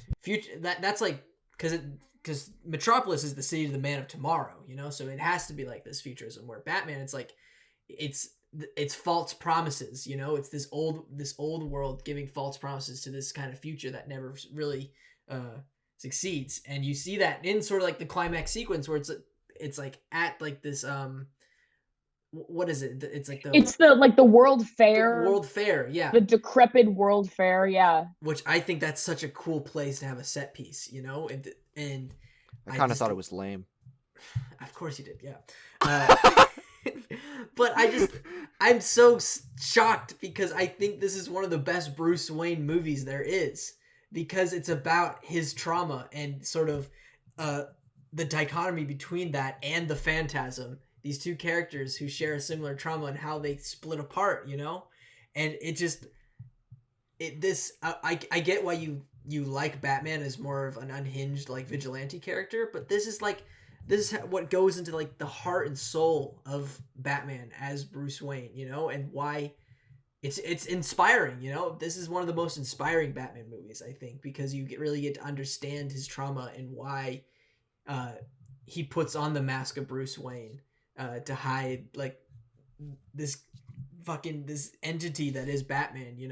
I think one of my favorite sequence is the film is when he like the flashback when he puts on the mask for the first time. Yeah, Alfred gets scared. Look on Alfred's fucking face. face. Scared, It's like, it gives me chills. It gives me chills. Nat, what do you think about Mask the Phantasm? So, Uh-oh. Oh boy, they got Okay. some stuff to say. automatically, I love Kevin Conroy's Batman. I think he has a great voice, and I think I've fallen in love with his Batman over the course of Batman the Animated Series and Justice League Unlimited, so on and so forth. And I feel like this film is a wonderful like cross section of kind of what you guys have been talking about, like the line between Batman and Bruce Wayne. I feel like I don't know if I'm alone in this, but I feel like if there's Batman on one end of the spectrum and there's Bruce Wayne public persona on the other end of the spectrum, the actual man, Bruce, is like in the middle and he dips both ways. And I feel like we see that in this Oh yeah. because like he's going to propose to the woman he loves. And that feels very much more like the real man, playboy, billionaire Bruce Wayne, like having relationships and doing all these things. Whereas when he gets into like detective mode, which I prefer him as, but Brendan, but that's just me. Then he gets more into the Batman side. Yeah. I feel like a big thing between Batman and other superheroes is like Batman can't be a first responder, really. Mm-hmm. Like Right. Batman is a detective because that's what he's good at. Like if there's a fire, the firefighters can handle it better than just Batman. But of course, like Superman can fucking ice breath up in this bitch. Yeah. Like he can help in like earthquake and mudslide, whatever. That's my Batman's dude. investigating. I do love Superman. That's an entirely different conversation though. So one thing I feel about this film is I really love I get really emotional thinking about that scene where he's fallen in love with Andrea. It's kind of this is like the flashback part of the movie Mhm. where it's like before she disappears and he's talking to his parents' grave Oh, about giving up Batman. yeah. And he's just like I pulled it up so I can read what he says, and it's just like, oh my god, it's like, it doesn't mean I don't care anymore. I don't want to let you down. He's like, I didn't count on being happy. And I was like, Oh, it's fuck. painful. It's painful. It's Yeah. painful. I feel like it's a really good look at why he's Batman, very much like as revenge, but also protection for those who need it, and all these things, and just like what is love to a person who's devoted their life to protecting a city Yeah. and all of this stuff. I'm a fan personally, and I love Mark Hamill's Joker. I am such a sucker for his Joker. Like The best. probably might Best be my voice. favorite interpretation of the Joker, like point blank. Oh, Like, Super unhinged.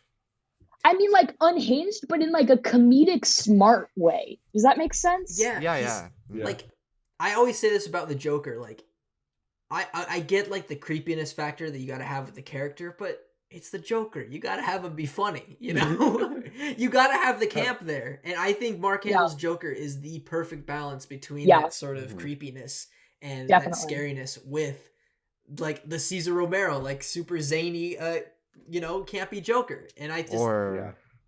Heath Ledger's. I'm Batman. Or no, I'm gonna give you a reach around, Batman.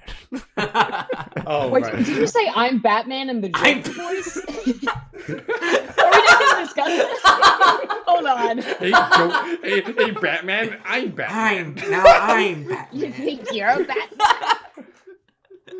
Oh my god. That is Yeah. something Joker would say. Joker would say that. I'm not Jared gonna lie. Leto's Joker would absolutely say that. God. Now I I'm hate it. Batman. Time for me to I'm give Batman you a reach around, now. Batman.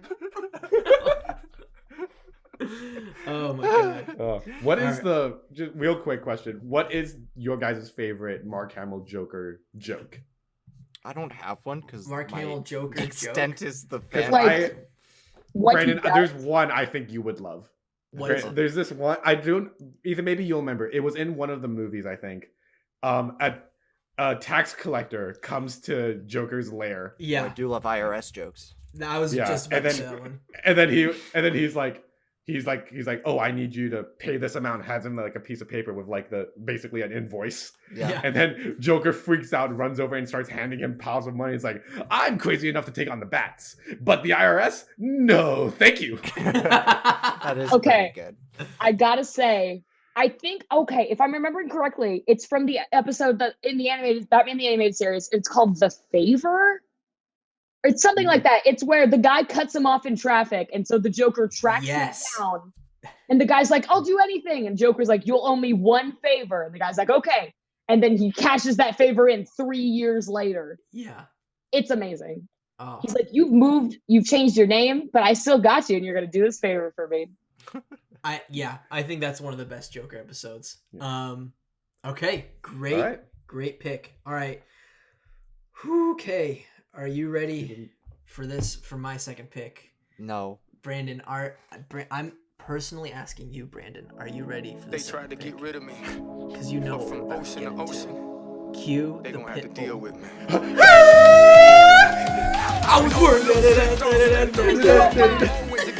Mr. Worldwide. Dalek. We're talking the return of the King of the Seven Seas, James Wan's Aquaman, baby. Yeah.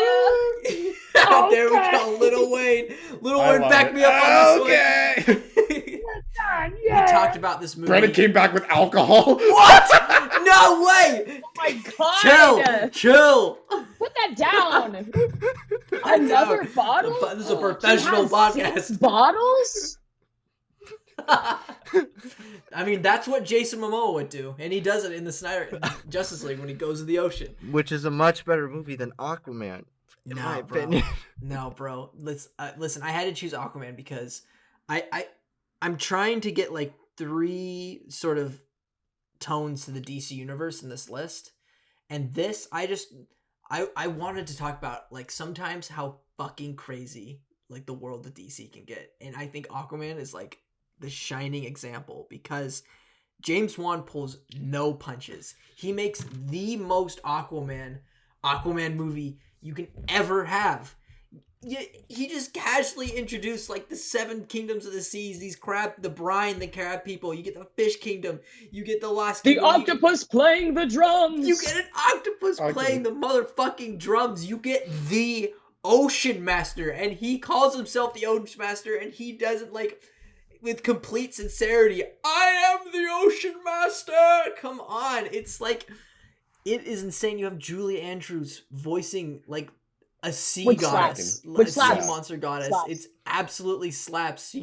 She decided to take a role in Aquaman rather than Mary Poppins Returns, which came out the same day.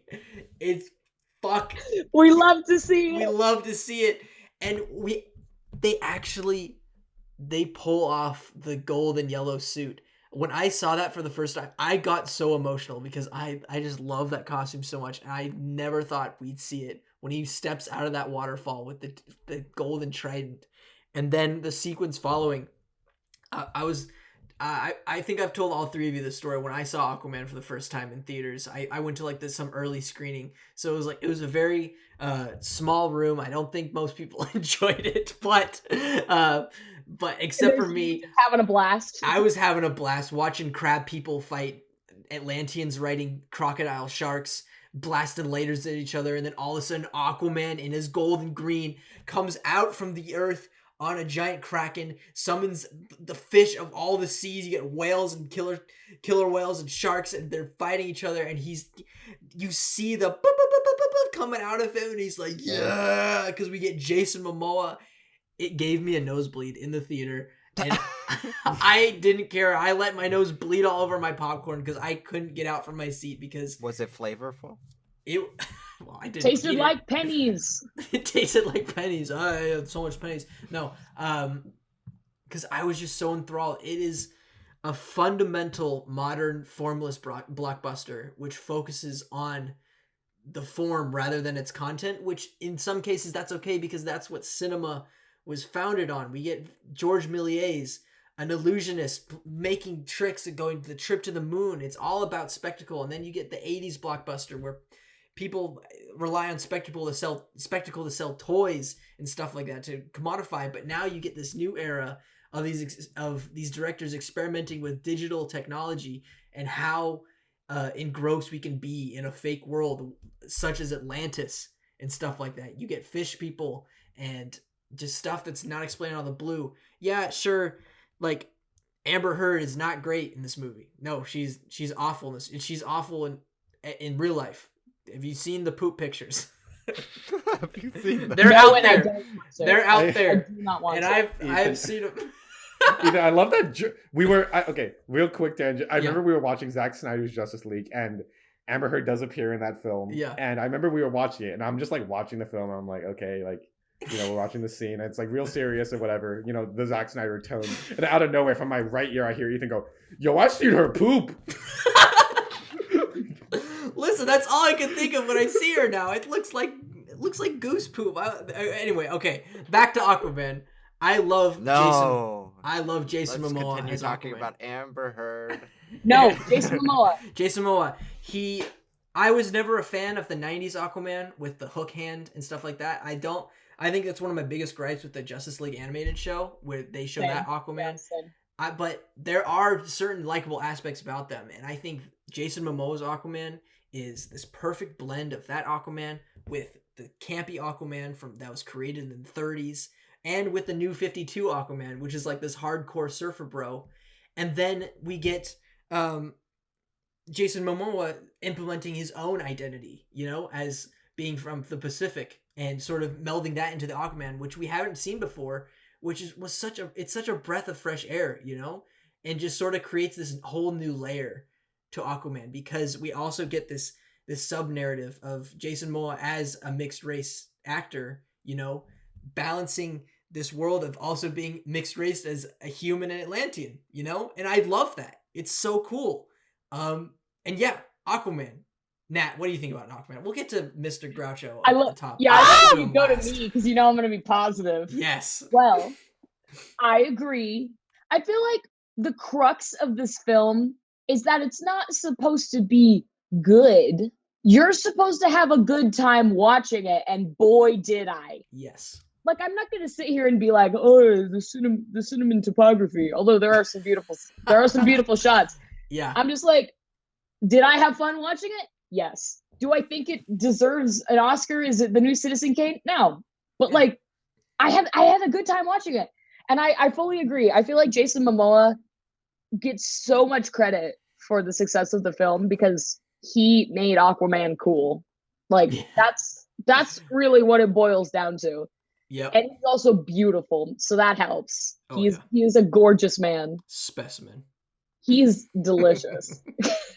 I am not attracted to men, and I can tell you he is delicious. Retweet. Retweet.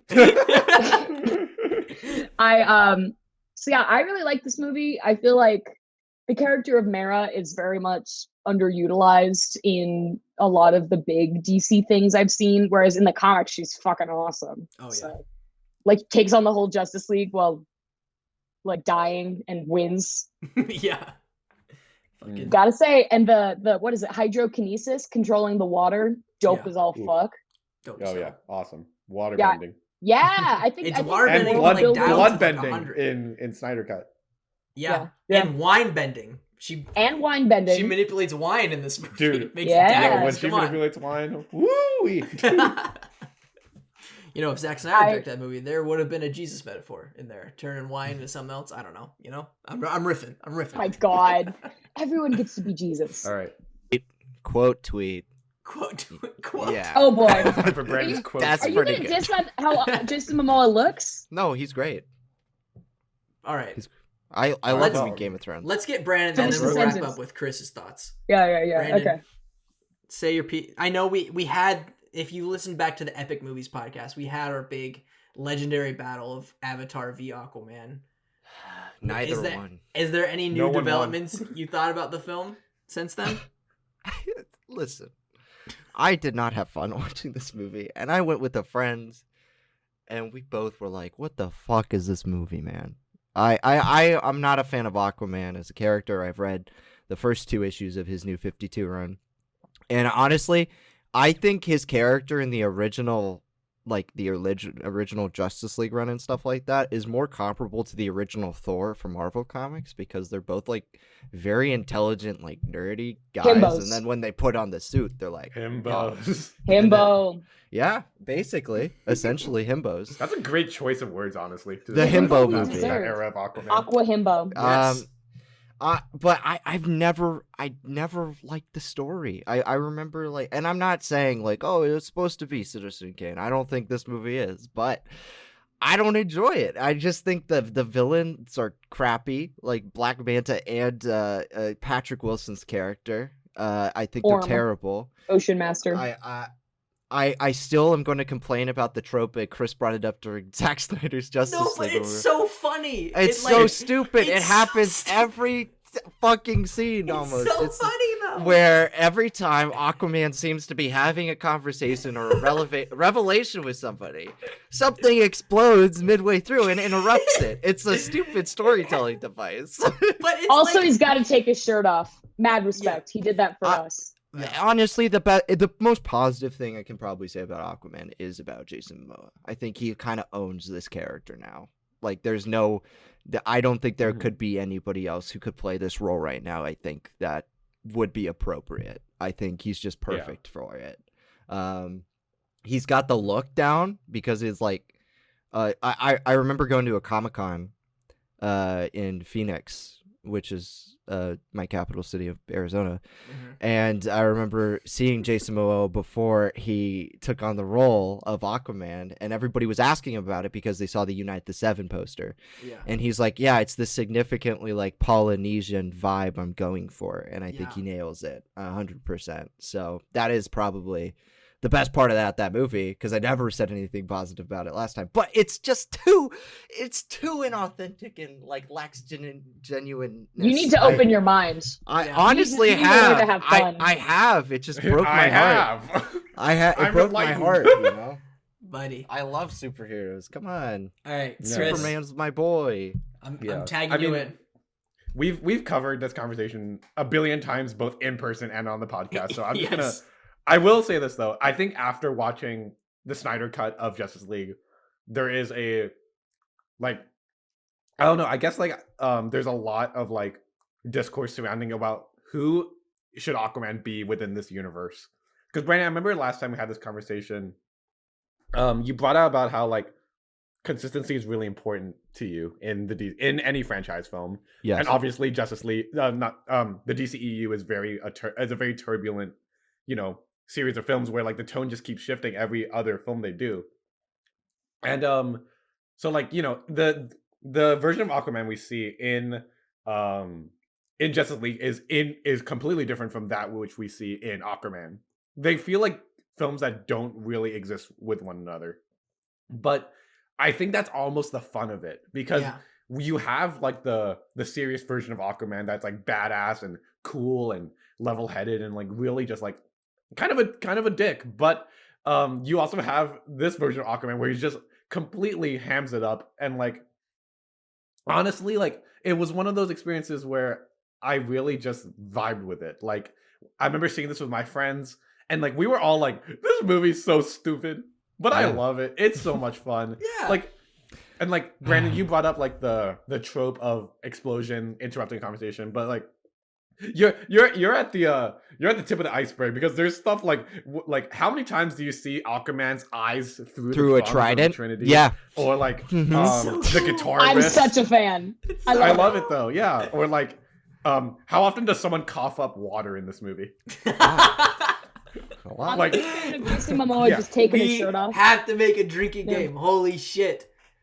I would do that. Coughing I up water, promise. looking through Trident, Explosions frame- interrupting. low frame slow rate, motion. slow Yeah. motion. Aquaman doesn't care about becoming the king. He says Yeah. a line. He The always, he's guitar always riff, like, I the don't want do no no no. Come on. it. I just Yeah. don't like that, But here's my rebuttal to you. It's gonna be short. The MCU, which I much prefer, they do play with tone, but I feel like it's consistent throughout. And the reason why I think it is broadening its horizons right now is because of the genres and multiple different shows and content that they're going for. Like you've got spy content, but it's the same tone, so it feels like it's a part of the same universe, right?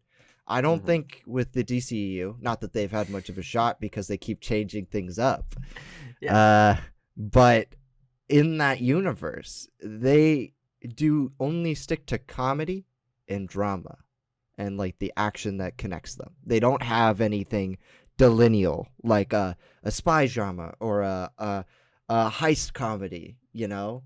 It to me, like, that's like where I'm like, it's nothing more than a good time. And I mean, I'm looking for a little bit more. I disagree. Like saying, like, there's me saying I disagree. I think what makes funny. this stand out is it's high fantasy and sort of it's super science fiction that you don't really see. You see it touched on in like Man of Steel, you know, when you go to Krypton and stuff like that, but you don't get enough.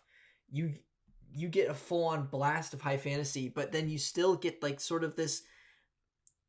In this DCEU, you get this narrative or this sort of genre of these heroes as mythic characters, I think. You know, I think that's the consistent tone where we see these characters depicted as gods among men, you know? And that's just like, I love, that's the thorough line, and I think directors can play with that, you know? And I make don't something... think that's tone. I think that's theme. I think, but... That's fine. I don't need a tone. Like, I want to see people view the world so different in every corner of the world, you know? Like, we're here in Atlantis, and it looks completely different than Superman in Metropolis, than in Wonder Woman in France, you know? It's so funny that we're arguing about this because of what my final pick is. I'm so excited to watch Golden Heads explode. It's just like, I don't know. Listen to me when I say this. Falcon and the Winter Soldier has given me a little bit of tone fatigue in the MCU. I've seen the first 2 episodes, and I'm just like, I don't know. Maybe it's because WandaVision was so different. It's just, it feels so weird to go back to this sort of tone, the cinematography, that I'm just like, we've been here, we've done that. And then watching Zack Snyder's Justice League the same day, where it's just, it's a full dude's vision, you know? And Aquaman is James Wan 110%, you know? He pulls no punches. And that's what I respect about the Snyder Cut and Aquaman, is that we're getting these directors at 110%. In Thor Ragnarok, we're getting Taika Waititi. I love Thor Ragnarok, by the way.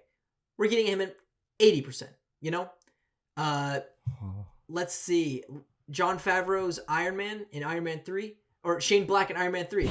We're getting him at 50%, you know? It's good. I don't think it's James Wan, though. You don't think? No, I don't see it. I see James Wan, the experimental director from Saw, who likes to play with the technology of cinema, go into big blockbusters like Aquaman. I haven't seen Furious 7 yet. That's the next Fast and Furious movie I have to watch. So maybe my opinion will change. I don't know about James Wan as a director. And I've seen him in Conjuring, and I've seen Conjuring 2. And I know that this dude loves to play with the camera, you know, and sort of redefining popular genre, you know, and sort of testing his limits with it, you know. The Conjuring 2 is a very intense horror film, you know. It's very abrasive and intense. And I think Aquaman is a very abrasive and intense superhero film that lets you have maximum enjoyment and fun. Okay, we have gone about Aquaman for way too fucking long. We're an hour and a half into this podcast. Let's get into the Hey, I just want you to know I love this. I love this. I love this too. I love talking to you about this. I love you. I love you. You can just edit it all out and be like, we argued about Aquaman for 30 minutes here. the end. The all end. right. That's it. Let's get into this final round here. Oh. Nat, introduce us. You said you were going to shake things up with your last pick. Boy. Let's see it. Bring it on. Very Bring it on. similar to Aquaman, I feel. So I'm excited to see how Brandon's feeling about this one. I picked Shazam, the 2019 hey, Shazam yes. Hell yes. That film slaps so hard. It has my favorite mall Santa in any film. And More Than Bad Santa, starring Billy Bob Thornton. Stop hiding behind your mic. All right. Brendan has become the mic. Well, okay. So I feel like what Ethan was saying about genre fatigue, I feel like I had just seen it's the end of the world and these 3 dudes are gonna stop it with super cool explosions. I feel like I've seen that movie like 20 times now. Like in 2012 when I saw the first Avengers film, I was like, oh, this is really neat. Because it was kind of like the first time I had really experienced that. Definitely not the first time it had been done. The first time I had been like, wow, you could do like a big thing and save the world. But then I've seen that like 20 times since then.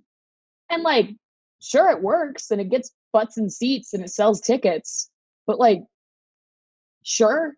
I just feel like the angle of Shazam, the fact that it is a 14-year-old given the power of essentially Superman, a god. Yeah. And that exploration, and we get to talk about like his fears and his hopes, and we get to see him both as the superhero and just as Billy and all these things. And that they included the foster family, I loved. Brendan's giving me a look right now. This is a maybe it's because he downed that fucking, what was that, brandy? Just pounded a bottle. I think that was rosé. Rosé? Okay. Don't out me. We're getting Wine Mom Brandon. Here we go. Finally. Get ready now. You've been waiting. Come on. Terrific. No. Yeah, I just love this film. I feel like it really straddles the line between hard comedy and like, I'm such a sucker for the found family trope. Like, I feel like that's such a big part of superheroes, just period to me. Just creating your own family from whatever you're given in the universe and just carving out your loved ones for yourself. That theme, also the theme of just the number 7, I think is really cleverly put into this film. Mm-hmm. But just like found family is at the core of this movie and I love it. Yes. So send Shazam. tweet. Chris, what do you think about Shazam? Yeah, I remember when I first saw this film, I was like, I Shazam isn't really a character that like I knew very much about. Like I remember wasn't there a time when he was named Captain Marvel or something? His name is Captain Marvel. Right, They never say his. It's kind of a joke in the film actually, where they're like, "Oh, he's Sparkle Pants." Like they make jokes about what his superhero name should be because it is technically Captain Marvel. Yeah, but anyway, so like it is like I remember watching this film and I was like, it's kind of like a very just like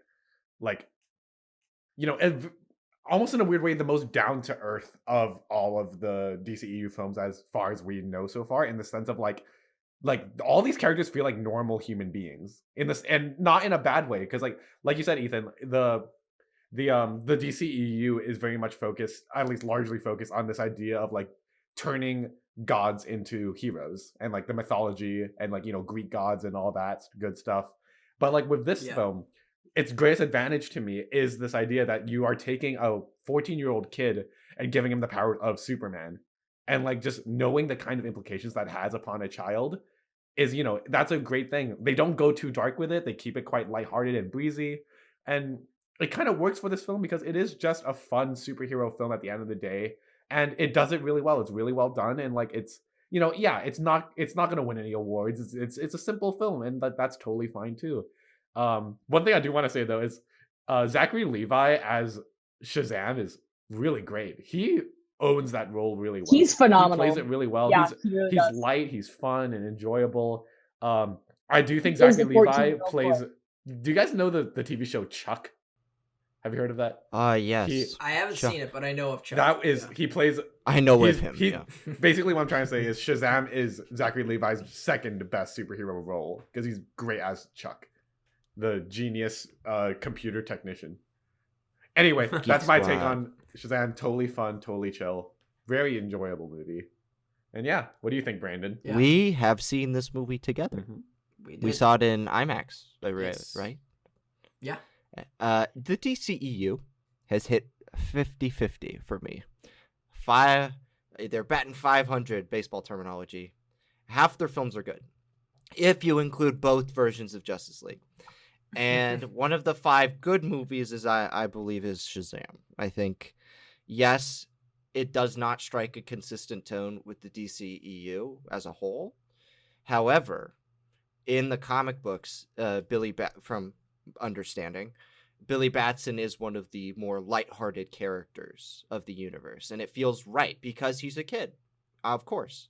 And I really liked the portrayal of this in the movie. I have problems with the storytelling construction. It's very basic, it's kind of your average, like, finding your family movie, very simple. I remember my dad texted me when he saw it. He was like, this is, like, super dumb. And I was like, yeah, it's kind of dumb. But it is a very fun movie, and I think what saves it for me, which sets it apart from Aquaman, is I actually find Shazam extremely heartwarming in his relationship with his foster family, as well as his attempt to reconnect with his mother. Oh, that I don't think it's... That scene slaps so hard. It's a great scene in a good movie. And I think Man of Steel, Zack Snyder's Justice League, and Wonder Woman are better films, but this is number 4 for me. I think it is a very solid film. It does handle, Chris is right, it handles that child big responsibility thing really well, and it is a very fun film because it plays with a lot of things that like an 80s coming of age film would, like Big. I got a lot of Big vibes from this movie, and I don't think that's an accident. I think Sandberg was heavily influenced by doing that, and I really liked it. I do have issues with it, but it's good. Yeah, he does the piano scene from Big. Yeah. Oh, yeah. They pay homage to it. Kind of. Yeah. Kind of, yeah. Shazam. Love Mark Strong. Oh, Mark Strong, he's great in this movie. Yeah. As Dr. Savannah, a character I'd never think I'd see. Like this weird, bald, Right? big brained character. And then from Mr. the Mind? comics. That's Yeah. that's a caterpillar, right? Mr. Mind slaps. Yes. No, Mr. Mind is the caterpillar. Yeah, that's what I said. The caterpillar. Oh, Mr. Mind. oh, sorry. I thought we were talking about, yeah. The Dr. Savannah, and then at the end, there's the little. Yeah, Shazam or Captain Marvel, he's sort of always been like this weird bastard child of the DC universe because I think partly because of his name and like the drama that created with Marvel Comics, but also in just sort of like the tone of this character. Like he was this weird character created in the serials like the 1930s. So he's like this really preppy, like Shazam he always has just like the 2 dots for eyes character, Mhm. He's like consistently had that throughout his entire almost his entire history, like sort of keeping that golden era. I think he's one of the only characters who's retained that golden era like aesthetic to him. But then they've also tossed in like this weird Guillermo del Toro high fantasy element to it with like the 7 deadly sins in this movie. And it's this incredibly bizarre and weird meshing of genres that like somehow really works because this film knows what it is, and it has fun with the idea of a kid becoming a god essentially. Zachary Levi is great. All the kids in this movie are fantastic. Great. I remember I was so surprised when they actually brought the whole Shazam family at the end of the The movie. Shazamily. The Shazamily. They didn't spoil that at all in the marketing and stuff like that, so I did not expect that. Yeah, it was awesome. And it's just it was such a great movie about like sort of paralleling Billy Batson's journey and how he has to defeat the 7 deadly sins. I remember like a really important moment in the film is him like defeating envy, and having that character come out, and it's sort of paralleling the things Billy Batson has learned throughout the movie. I think it's such a fun film. It feels a little low budget at times, Yeah. I don't know. It feels a little weird when he's like testing out his powers with his with Freddy, With the iPhone. Yeah. with the iPhone and He's flossing. he's flossing. He's flossing. I do like that. That is a 14-year-old boy right there. That's just me having to come with terms. That is what a 14-year-old boy is like now. So TikTok, yes. TikTok, yes. Oh shit. But yeah, it's an incredibly fun film, and I always love me a superhero film that takes place during Christmas. That's just like Yeah. We could have a whole stack of that. Just Batman Returns, Shazam, and Iron Man 3. There we go. Some Christmas delights. That's a right chaotic stack. It's a chaotic stack, but Let's just hey, pick that. it's got. All right, let's just do even throw in Iron Man 3. Fuck it, why not? Fuck it, send tweet. Let's do it.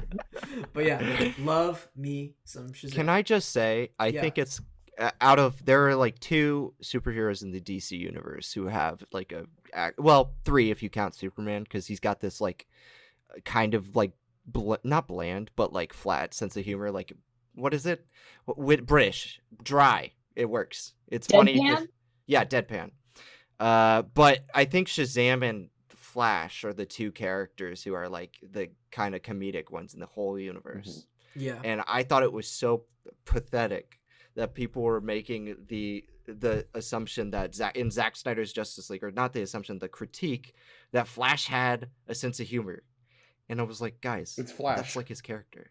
It's Well, Flash. What the fuck's wrong Dude, with you? I it's will fine. say that's Wally West. You know, That is Wally West and less Barry. Yeah. So I think Ezra Miller plays more Wally West than Barry, but yeah, it's still agreed. fine because I do think Ezra does get his Barry Allen moment towards the end of that film, which in that sequence that I absolutely adore. But anyways, Yes, Brandon, amazing. take us into Sorry. your last DC movie. My last film. All right. It's a Batman movie. I got Batman Under the Red Hood. Oh, hey! I had a feeling you would Yes. pick this one. I I take back everything I said. I love you. Thank you. Great movie. Amazing. I watched this movie last year as a part of. I was going through Letterboxd and I was looking at their top 100 animated films, and this was at the bottom. So it's since left the list because there have been other animated films to come out. But I'm really glad that I checked it out because this is up there with Batman Returns for me, or Dark Knight Returns. I think this is a terrific movie. It's dark. It's essentially the Winter Soldier story from MCU. But I think they did it first. I think this was before. Exactly. And what's terrific about it is you have it because in that Bucky's brainwashed, but here, Jason Todd not brainwashed. He's fucking pissed, is he's what it just is. mad, Pissed. So it's like this revenge tale, and Batman has to deal, and Bruce Wayne, by association, have to deal with this problem. He's replaced his old partner, which is a complicated and terrifying situation. And I think, honestly, to deal with that traumatic experience head on with your mistake is terrific. Because he doesn't necessarily have the same values as Batman does. And Bruce Greenwood's terrific as Batman. John DiMaggio is one of my favorite Joker performances so ever. He's a good Joker. I remember seeing it and being like, wow, people don't talk about this movie enough because it's animated, but it's terrific. They do not. Nat, you love Under the Red Hood. Break it down. I could talk about Under the Red Hood for a while. It has a lot of things. I feel like it's like DC was taking notes when I was saying things, and they're like, oh, okay. And one of the things you didn't mention is they give us Neil Patrick Harris as Nightwing. Yeah. Which in my mind, I'm like, so he's gay, right?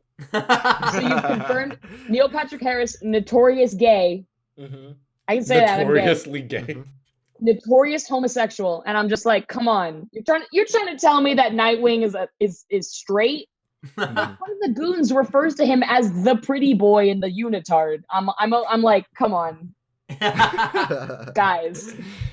Yeah, Right. this movie is phenomenal. Honestly, I feel like after I watched this film, I like stood up and went to my dad, and I was like, if I got murdered and you didn't avenge my death, I'm gonna be so pissed. And my dad was like, all right, noted. I will. So he knows the deal.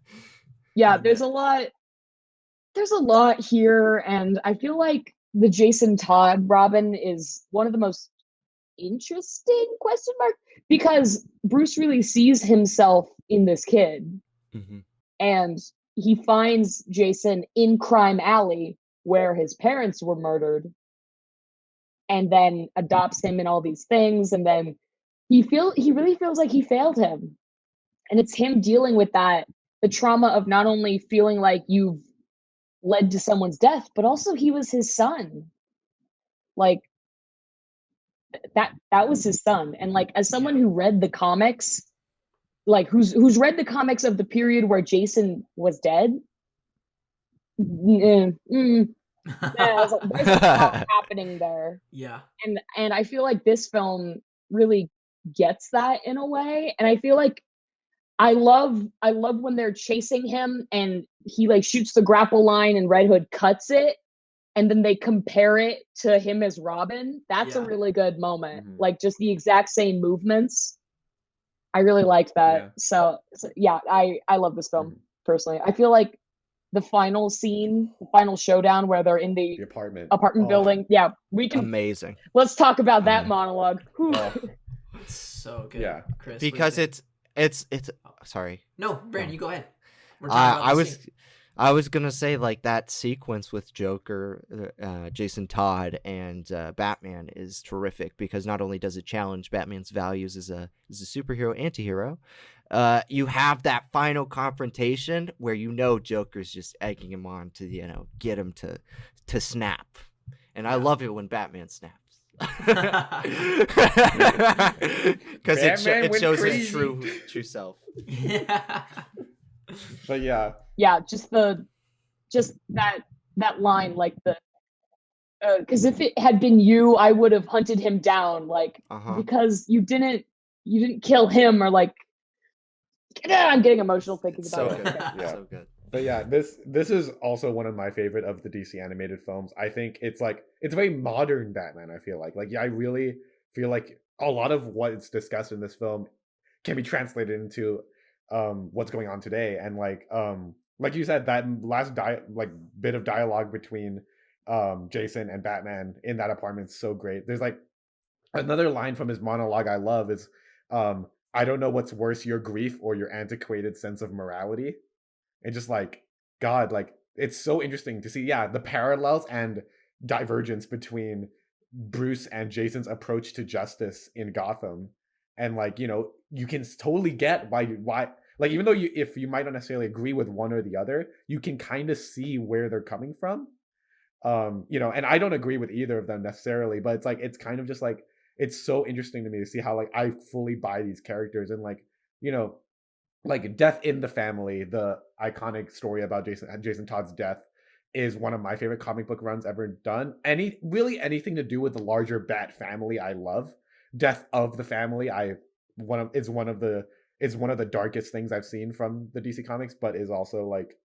Is it Death in the Family or Death? There's it's two. Death in, and then there's the later one that's Death of, which is like okay. what breaks Okay. the Joker family. cuts off his face. Yeah, Joker cuts off his face. Yeah. Anyway, but yes, Jason Oops. Todd, amazing character.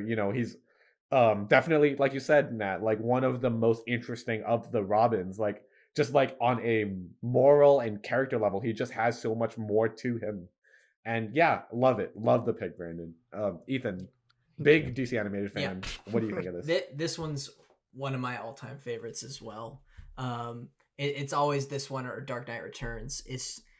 Batman is best because we see this character. Batman has sort of become like the Chuck Norris of comics, where it's just He's like in everything. Batman always wins. It doesn't matter. Batman always wins, So it's some of his best stories is when he experiences failure, Agreed. and grief and failure. And we talked about that in Mask of the Phantasm, but I think it's done better here because it's actually with a character that hits closer to him, which is a Robin, which is Jason his Todd, son. which is his son. And That's his little baby boy. And I don't think we've mentioned the performance of Jensen Ackles as Jason Todd. I've wanted that dude to play Jason Todd in live action for so long because he does He's so too old well. now, in my opinion, but he did an That's- excellent job in this animated film. That's true. But yeah, John DiMaggio is a fantastic Joker. Bruce Greenwood, I think he does a really good Batman. Second favorite. Second of favorite. mine. Oh, of yours.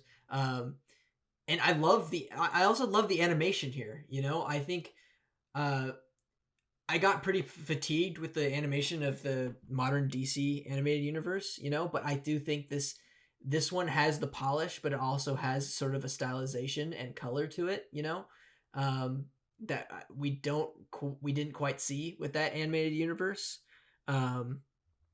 And yeah, it's a great film. You three like nailed everything that I love about it. So not really much else to say. Woo. Who is than, everyone's favorite Batman? like all-time favorite? Yeah, We talking live action or both, including animated? including animated. Hard. That's tough. Kevin Conroy. Honestly, yeah, It's gotta probably be gotta him. be Kevin Conroy. And if we want to get more specific, I think Kevin Conroy from the Arkham games is my favorite. Oh, that's a great personally. Batman. Yeah, perfect Batman. Which I think I gotta go Michael Keaton. I yeah, agree. Big Batman Michael Keaton Keaton's guy. my favorite. Holy shit. He's got that awkward dork, like shy boyness to him that I feel like Bruce Wayne, not in his public persona, really could use. In my I agree. I Yeah. agree.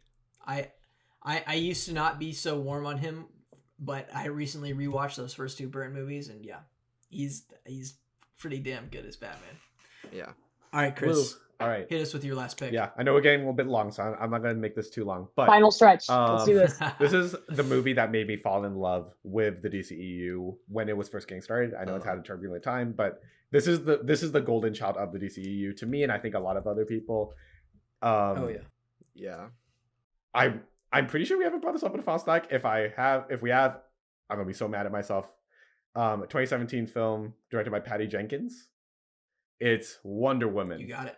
God, like, okay, well, I'll just quickly say, for a lot of people, you know, whether or not you loved Batman v Superman, a lot of people were really excited to see Gal Gadot as Wonder Woman and Diana, and like they do a great job with her here. Like she's still, one thing I love about her is like she really just made me fall in love with like this idea that there's this superhero who's badass and kicks ass all the time but doesn't sacrifice any of her femininity throughout the entire thing is just so great. Like, you know, I feel like it's really cool to see like a superhero who doesn't need to conform to this kind of like masculine quality that I think a lot of other superheroes have to go for, and she's fantastic in it. And like I think its message on like love and like people and our sense of our ability to do good. You know, everyone always knows that Wonder Woman is the superhero who never loses her faith in humanity, always is like looking for the best in people, and will always bring that out in you like whenever you need it. And she does that. The message of this film is so beautiful in that regard. A great feminist film of the modern like contemporary film age, I think. Yeah, it's great. And like it kind of like diverges from like the super quote unquote super darkness of the Rob Schneider, Zack Snyder. Rob Schneider. Wow. Of the Zack That's a Freudian slip. How do you get from Snyder, Rob Snyder, Rob Schneider, Snyder. the animal. Of Oh the my God. Zack Snyder Rob version. Schneider's Batman versus Superman? Now that I want to see. But yeah, anyway, so I think they kind of diverge away from that, but kind of keep it like in tone, and they do a great job with it. It's really well done, and like I just fall in love with Diana Prince as a character every time I see it. Yeah, I just love it. And Steve Trevor, like his sacrifice at the end, I don't know why it breaks my heart. It's like just that okay, just really quickly, I've never talked about this before, but that one close up of him in the plane as he's seconds away from pulling the trigger, them holding on that close up, perfect filmmaking. They could not have done that better. But They undercut. yeah, They undercut it though because of '84. yes, I will give it that. Fuck. It pisses Yeah, me that off. annoys me. But yes, Wonder Woman, great. What do you guys think? Great. I think you nailed it about sort of I wouldn't say Wonder Woman's like femininity like being like separating like her powerfulness. I think like it's showing that can attribute to her power. Oh wait, is that you what know, I said? instead Sorry, of- I mean like they don't have to like I think what I meant to say was No, you're good. like they don't need to like hide that away. Like that is part of who she is as a I think is it- that's part of her power. yeah, like you know? it like they don't need I- to put that away for her, you know what I mean? I think I could totally see what you were saying, Uh-huh. but yeah, this is a great film, and talking about the tone, I think I think it is important for this film to be like to start out darker. Well, it doesn't actually start out darker because it starts out in Themyscira, but I think it's apt for Wonder Woman to be placed in one of the darkest periods in like the history of the human race. You know, with the First World War, to really show that her love and compassion is like that's power right there. You know, and that just all comes together in one of the best sequences in any superhero film, which is the No Man's Land sequence, where like the score, the visuals just come together, and she's using the gauntlets and stuff like that. It's like Got the big shield. Yeah, big shield. it slaps. It's so good. And say what you will about Gal Gadot. Yeah. I think her reputation's been getting a bit soiled with what she's been saying and what she's been Gal, stop involved it. in. Just Stop saying It's- Gal, stop doing things. Just be Wonder Woman. just what like, and then how that character shifted in '84, which I found is just like really awkward. I don't know, but I think this fits really in line with what I see. Like what I see when I see Wonder Woman as both this character of compassion, but also this fierce fighter, this fierce Amazonian warrior princess, you know? The comics sometimes have a hard time balancing that, you know? Like you'll see in oh man, who did the 80s run of Wonder Woman? It was like where she has the big curly hair. I don't know. That's like the big anyways, that character was more compassion focused, where I feel like in the New 52 they went strictly like badass warrior with sword and shield, you know. Yeah. But I think in this film it's a really good balance. Nat, what do you think? I would agree. I feel like a big part of Wonder Woman for me is just that she wouldn't consider herself different, that to her she just is a warrior. She Right. just is a fighter and a protector of the innocent and punisher of the guilty and all these things. And as you guys were saying, like her femininity isn't compromised by the fact that she is fulfilling a traditionally masculine role. I think that's what Chris was saying. Like Yeah. when we associate, we typically associate men with the protector role or the fighter role, whereas she doesn't have to stop being a woman or stop being feminine in order to fill that same fighter protector role. And I mean, I have opinions about Gal Gadot's acting, but Yeah. that's its own thing. Yeah. I feel like it doesn't hurt the movie enough, at least not in this one, for me to really be like, oh well, it's this, that, and that. It's just whatever. And I love Chris Pine. I think Chris Pine is phenomenal in this as Steve Trevor. And I feel like a really good part of this film is introducing Diana to the man's world. Yeah. Like taking her to London, and she sees ice cream and she sees the baby and they put the clothes on her and all these things. Very like fish out of water situation. And there's a lot of comedy there for sure. But I also feel like there's a really interesting analysis, like where Diana's in the big dress because it is the 1900s. She's in the poofy dress, Right. and she's like, "How do you fight in this?" And she's like hurting the loins and like hoisting it up. Right. I feel like there's a lot of very interesting analyses of what is femininity. Like why do we put these expectations on people if it doesn't allow them to do the things they enjoy? Brendan is rearing to go. He's so ready. Want to hop in here? Yeah, what's up, dude? I think it's great. I think this is the best DC movie in my opinion. Not ever. I don't know if it is the best ever, but In this best universe. In this universe. But best with the DCEU, 100%. And I think the reason for that is I think it nails the character, but also I think they gave it to a female director who knew we're not going to use the male gaze here. We're not going to do what Jon Favreau did in Iron Man 2 when they introduced Black Widow and sexualized her like the entire movie.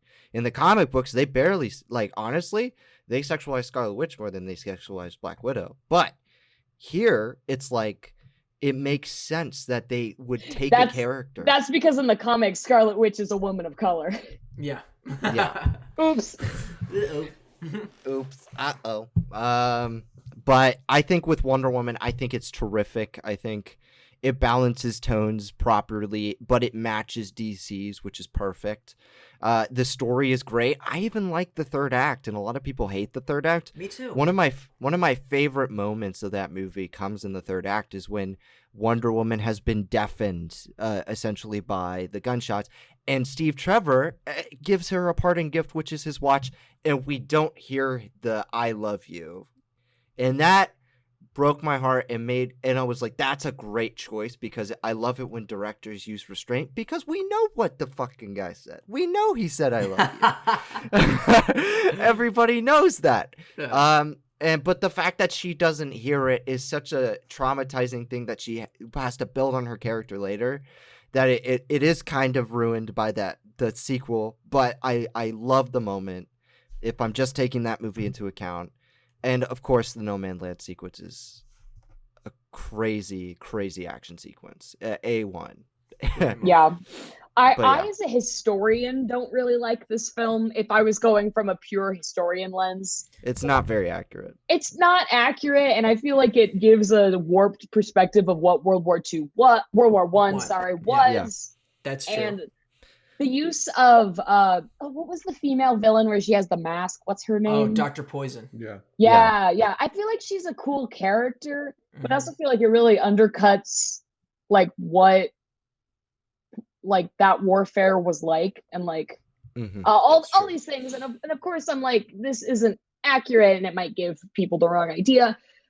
But also, I'd love to live in a world where Wonder Woman was taken on the Kaiser. You know, that Yeah. sounds awesome. I love that you're supposed to think that the German guy is Ares, but it's actually the British guy. And I'm like, ho, ho, ho. The warmongering dude was the Brit all along. I was like, okay, it's going to be the evil German dude. And then Yeah. I feel like that was a really interesting flip there, because the whole point is like war doesn't really have morality. It's like, it doesn't matter who's in the right in this Yeah. situation. Like, of course, it varies from conflict to conflict, but war is war at the end of the day. And Ares is just here to start shit. Yeah. He doesn't really care. And Diana's gonna kick his ass. It's great. It's Oh, great. yeah. Yeah. All right. Well, Round it let's out. get to Ethan. this last film here. Yeah. Round it out. And I think it's very appropriate for me to end it with the DC film that, no, it Oh. didn't start at all, but it essentially started DC as cinematic, because you got Batman 66. I didn't choose Batman 66, even though that was the Thank first God. DC A film. classic. I'm choosing Richard Donner's Superman. Yes. Original Superman. Yeah. Fuck yes. Superman the movie. This was my number 4. I only have one complaint with this movie, and it's that we don't get Clark Kent until we don't get adult Clark Kent until 40 minutes in the movie. But Yeah. after that, this Only movie Clark is Kent, basically. pure magic. It's pure magic, and it's everything that I think of when I think of Superman. It's not my favorite. I love Man of Steel more than this movie, but we've already chosen that for a final stack.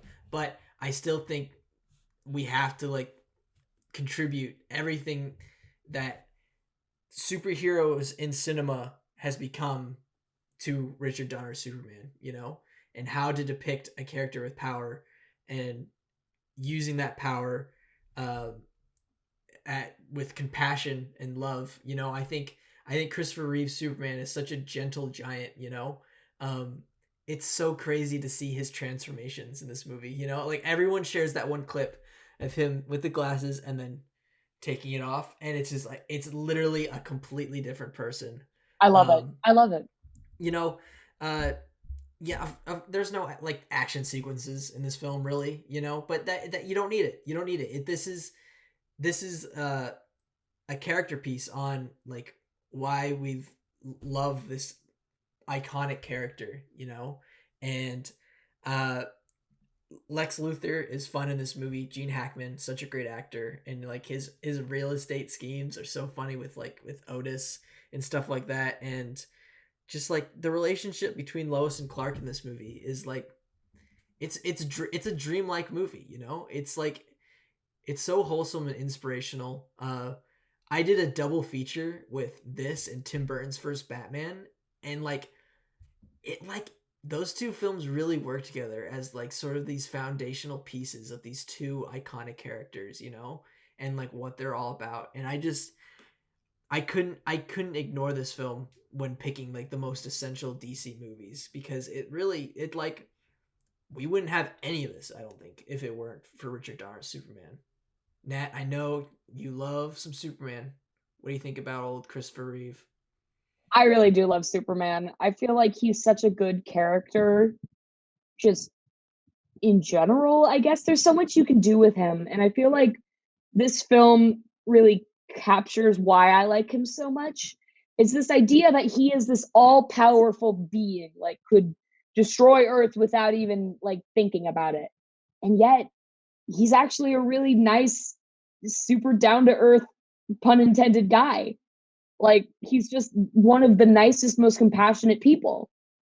And it all gets into the fact that he was raised by good people who taught him explicitly, like, you're gonna have to use these powers to help people, because that's the only thing you can do. And the concerns that people bring up, like, oh, Superman, you could turn against us, what about it? It's like, yeah, those are valid concerns, and those are heavily explored in a lot of alternate universes. But the thing for me is just like, Superman just would never do that. Clark Kent is just such a nice guy, just a genuine person who really cares about helping other people and knows he can do a lot by being Superman. There's a quote from the Clark and Lois TV show, the original one, not the new Superman and Lois CW thing. one, Superman Oh, and yeah, Lois. yeah. Yeah. It's the original one, but where they're talking and he says like, no, Superman is something I can do. Clark is who I am. Yeah. I feel like that really gets to the root of why I like this film, because we see him being Clark but assuming the guise of Superman to help people. Absolutely. Brandon, Also, I love the cheesy flying. I think it looks hilarious. I I agree. I think I'm a it big still fan. looks great. It's hilarious, but like seeing him with Lois, like going and soaring through the clouds. When they're like it's holding hands, like that's not how Yeah. gravity works. It's great. I love it. but it's magical. Brandon, you're a big Superman fan. Oh my! Please put that up on the screen for YouTube. Yeah, send that to me. Send that to me. That was when I was like 12 or 13, I think. Yeah. I'm a big Superman fan. I hate the criticism of Superman. Oh, he's too powerful. He's such a boring character. No, what are you talking about? Like, I love him. he's so likable. It's kind of like, it's not that he's like all American, because he's not. He's like very much like an immigrant. It's an immigrant's tale. Yeah. And It's a you can metaphor for Moses. It's a Jewish Exactly. story. Mhm. Exactly. There's so much to pull from, whether it be history or myth or biblical nature things, you know? There's so much to pull from stuff like that, and I think that's what's best about Superman's character. In this first Superman movie, while it's not as out there as its sequels or even its reboots, it definitely captures that story and that sort of homeliness that I don't want to say all-American, because he's not, but it's terrific because it captures his complexities not as well as Man of Steel, I think. But it is one film that I have great nostalgia for because it introduced me to Superman. I remember seeing it and being like, the score's great. There's no action, but you're engrossed the whole time because the character is so compelling. I saw this movie in theaters, actually. In when I worked at a- 78. Wow. Yeah. In I 1970, I was gonna I am say. actually like 50 something years old. Wait a second. Something. Yeah. I saw it in a theater. In a theater. Yeah. I was a employee at a movie theater for 5 years, and on every Tuesday where they ran a classic movie, and I did not pass up the opportunity to go see Superman. And That's awesome. that Yeah. was a wonderful experience to see that on the big screen, especially with a bunch of people who were just as endearing towards the character. Yes. So yeah. Chris. Yes. You are named after Christopher Reeve. Yep. That is your Nat- namesake. Matt, that's a funny little What? thing. So my mom named me Christopher because she loves Superman, and so I'm named after Christopher Reeve. My brother low-key got the shorter end of the stick. He's named after Patrick Swayze. Wow. He's an icon. Come on. Yeah, he is a bit of an icon. And my sister, she's not named after anyone because my dad named her. He doesn't give a fuck. But anyway, so yes, Superman. I love me some good Superman. I think like you guys said, Superman. I feel like even though I am a huge Batman fan, one thing I love about Superman is like he is the hyper optimist character that I look to. That I'm like just like a good guy, just like a good person in every sense of the word. And like I think this film does a great job of showing us that. Yes, there isn't any like giant hyper flashy action scenes, which I'd love to see, but when it comes to it at the end of the day, it's like when I look at Superman, all I want is like Clark Kent being a good guy and like being the Man of Steel and the hero that like so many kids like would look up to. And yeah, I think this is a great it's a great way to encompass that. I feel like that entire philosophy is so well articulated in this film. And yeah, it's not quite like Man of Steel in that way, but that's the purity and the genuine like encapsulation of who Superman is as our cultural icon and as like as a superhero is so well put into this film. Yeah, I love it. And I'm like, that kind of thing makes me very honestly like kind of happy that I'm named after Christopher Reeve, because like what a great person to be named after, the kind of person that so inspires so many kids. Absolutely. And I love Lois in this movie too. I feel like a big part of me for any Superman story is that Lois needs to have agency, because one of my favorite things about their relationship is that she is 100% the more daring of the two of them. Oh yeah. Like Clark is bulletproof and all these things, but Lois is the one going to track down mob bosses and ask them questions and interview Lex Luthor and all these things. And Clark is just kind of like, oh geez, like following after her. Yeah. I feel like her having that drive and that agency and kind of juxtaposing that to Clark's like more, I'm not going to say passive per se, but more hands-off approach, I suppose, to like his day job, I feel like is a really interesting take on it. And I just love when Lois is just like, I'm gonna this supervillain looks dumb as hell, I'm gonna punch him in the face. I'm a big fan. I wish Amy Adams would have the same initiative that the Lois Lane in this movie Let does. Amy Adams punch Darkseid. Let's do it.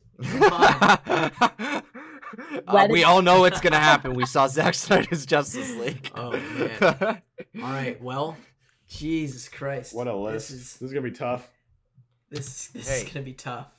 PogChamp. But before we hash out what this final stack is gonna be, let's just quickly go down all three of our picks, round robin, starting with you, Nat. All right, we got Batman Year One, and then we have Teen Titans Judas Contract, and then Shazam to wrap it up. Hell yeah. Brandon? Watchmen. Okay. V for Vendetta, and Batman Under the Red Hood. Nice. Chris? I had a double stack with Brandon for Watchmen. My next film was Batman Mask of the Phantasm, and my final film was Wonder Woman. And I had Batman The Dark Knight Returns, the deluxe edition, Aquaman, and then Superman. All right, so holy hell. All right, so this is hard. I like all these movies. I know, these are all so good. Well, we know Watchmen's on. We know Watchmen's a lock because it's a double stack. Oh man. All right. And Alan Moore's our baby. Alan Moore's our baby. Our weird old man wizard baby. I'm about it. Okay. Ethan, have you seen the picture of Baby Darkseid from the comics? Oh yeah. Baby Darkseid? It's amazing. Please I'll Google throw Baby Darkseid. There. He's Hell yeah. So adorable. I gotta read that. I'm gonna kill you with my Omega beams. Yeah. Tom King, oh wait, no, that's not. That's... location. I will fight you. Tom King, if you're out there, I just want to talk. Turn on your location. What happened to him? Come on, he made Vision and Mr. Miracle, and then Batman, and just like, what did he do with Batman? Like, what are you doing? And yet, what are you doing? Okay. We can talk about Tom King another day. I think since we have like Watchmen, which is Yeah. kind of like outside like the typical DC universe of heroes, Yeah. I think it would be good to balance it out with a DC film with like a Superman or a Batman, and then Okay. an animated film. Here's my proposition. I would Yes. say Okay. Christopher Reeve's Superman. So we go Watchmen, and then Christopher Reeve's Superman, and then Under the Red Hood. Those are my Yeah. three. That's my proposition. And you're okay being shut out? Because I would put year one, honestly. I think year one Oh, and that's Christopher true. Reeves Superman, like that's a good comp right there. Like sort of. Yeah. And then now this is the two characters and their coming ups. You know. We can I'm watch okay them with at either. the same time simultaneously.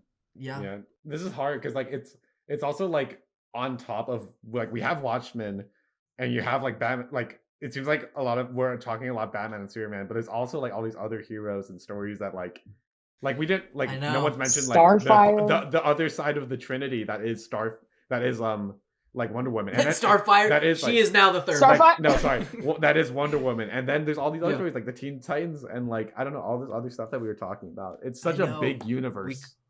It sucks. It's Sucks. Life is This hard. is a hard ass one. This is one of the hardest. Oh my god. How do you encompass an entire studio's worth of work? I know. And an Wonder entire Woman. like an entire IP franchise. Like not even Yeah. a studio. Yeah. Just so much. Oh. Okay. Okay. I so we have I really Watchmen. like the Batman. I really like Batman, Watchmen, Superman, Batman Year One, just because I want it like that. Batman Year One is also a win for me because we get Frank Miller in there, and I think he is super important to DC. You know, and how that Batman was constructed by him, and how that has affected the universe as a whole. You know, and I Let me think try. yeah. I think they're all good origin stories in a sense. It is. If you look at it that way, like Superman's an origin story, Watchmen's kind of an origin story in the sense, and then you've got Year One, which is like an origin story for you guys said Jim Gordon, so Jim Gordon and Batman. Yeah. and Batman. So Arguably not for Bruce, but more for Batman. Yeah. okay, That's well, true. Well, let's. I mean, That's a good salt. Chris, are you Yeah, down with that? I'm on board with that. Hell yeah! All right, let's. I think our order should be Watchmen first, great. then Batman. Or Or should Watchmen sandwich the two superheroes? I think Watchmen should sandwich. So I think we Yeah, should start yeah. with Batman Year One, Classic. then Watchmen, and then I think we need to end it with the classic that is Superman. I'm Yeah, down. agreed. And Good. we have the animated film in there as Alrighty. well. Yeah, absolutely. And we got animation like which is such a cornerstone to DC cinema. Look at us. Alrighty. Well, let's run down Stack's official DC film final stack, starting with Nat. Kick us off with our first film. So Watchmen? No, Batman Year One. I forgot the order. You're good.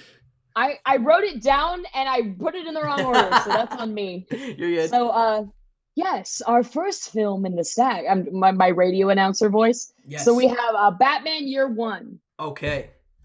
Great film introducing the world Gotham, Jim Gordon, Batman. Love it.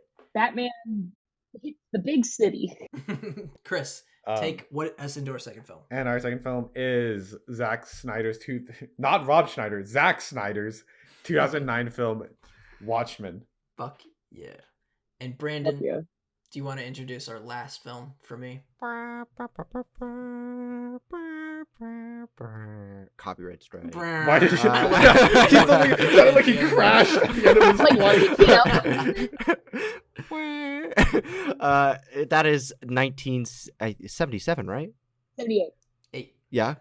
Mhm. 78. Superman, the first major DC film that basically introduced the world to Superman and DC Comics as a whole. Sorry, Batman 1966. And this is a great origin story and one of the ultimate superhero films out there. Thank you. And there we have it.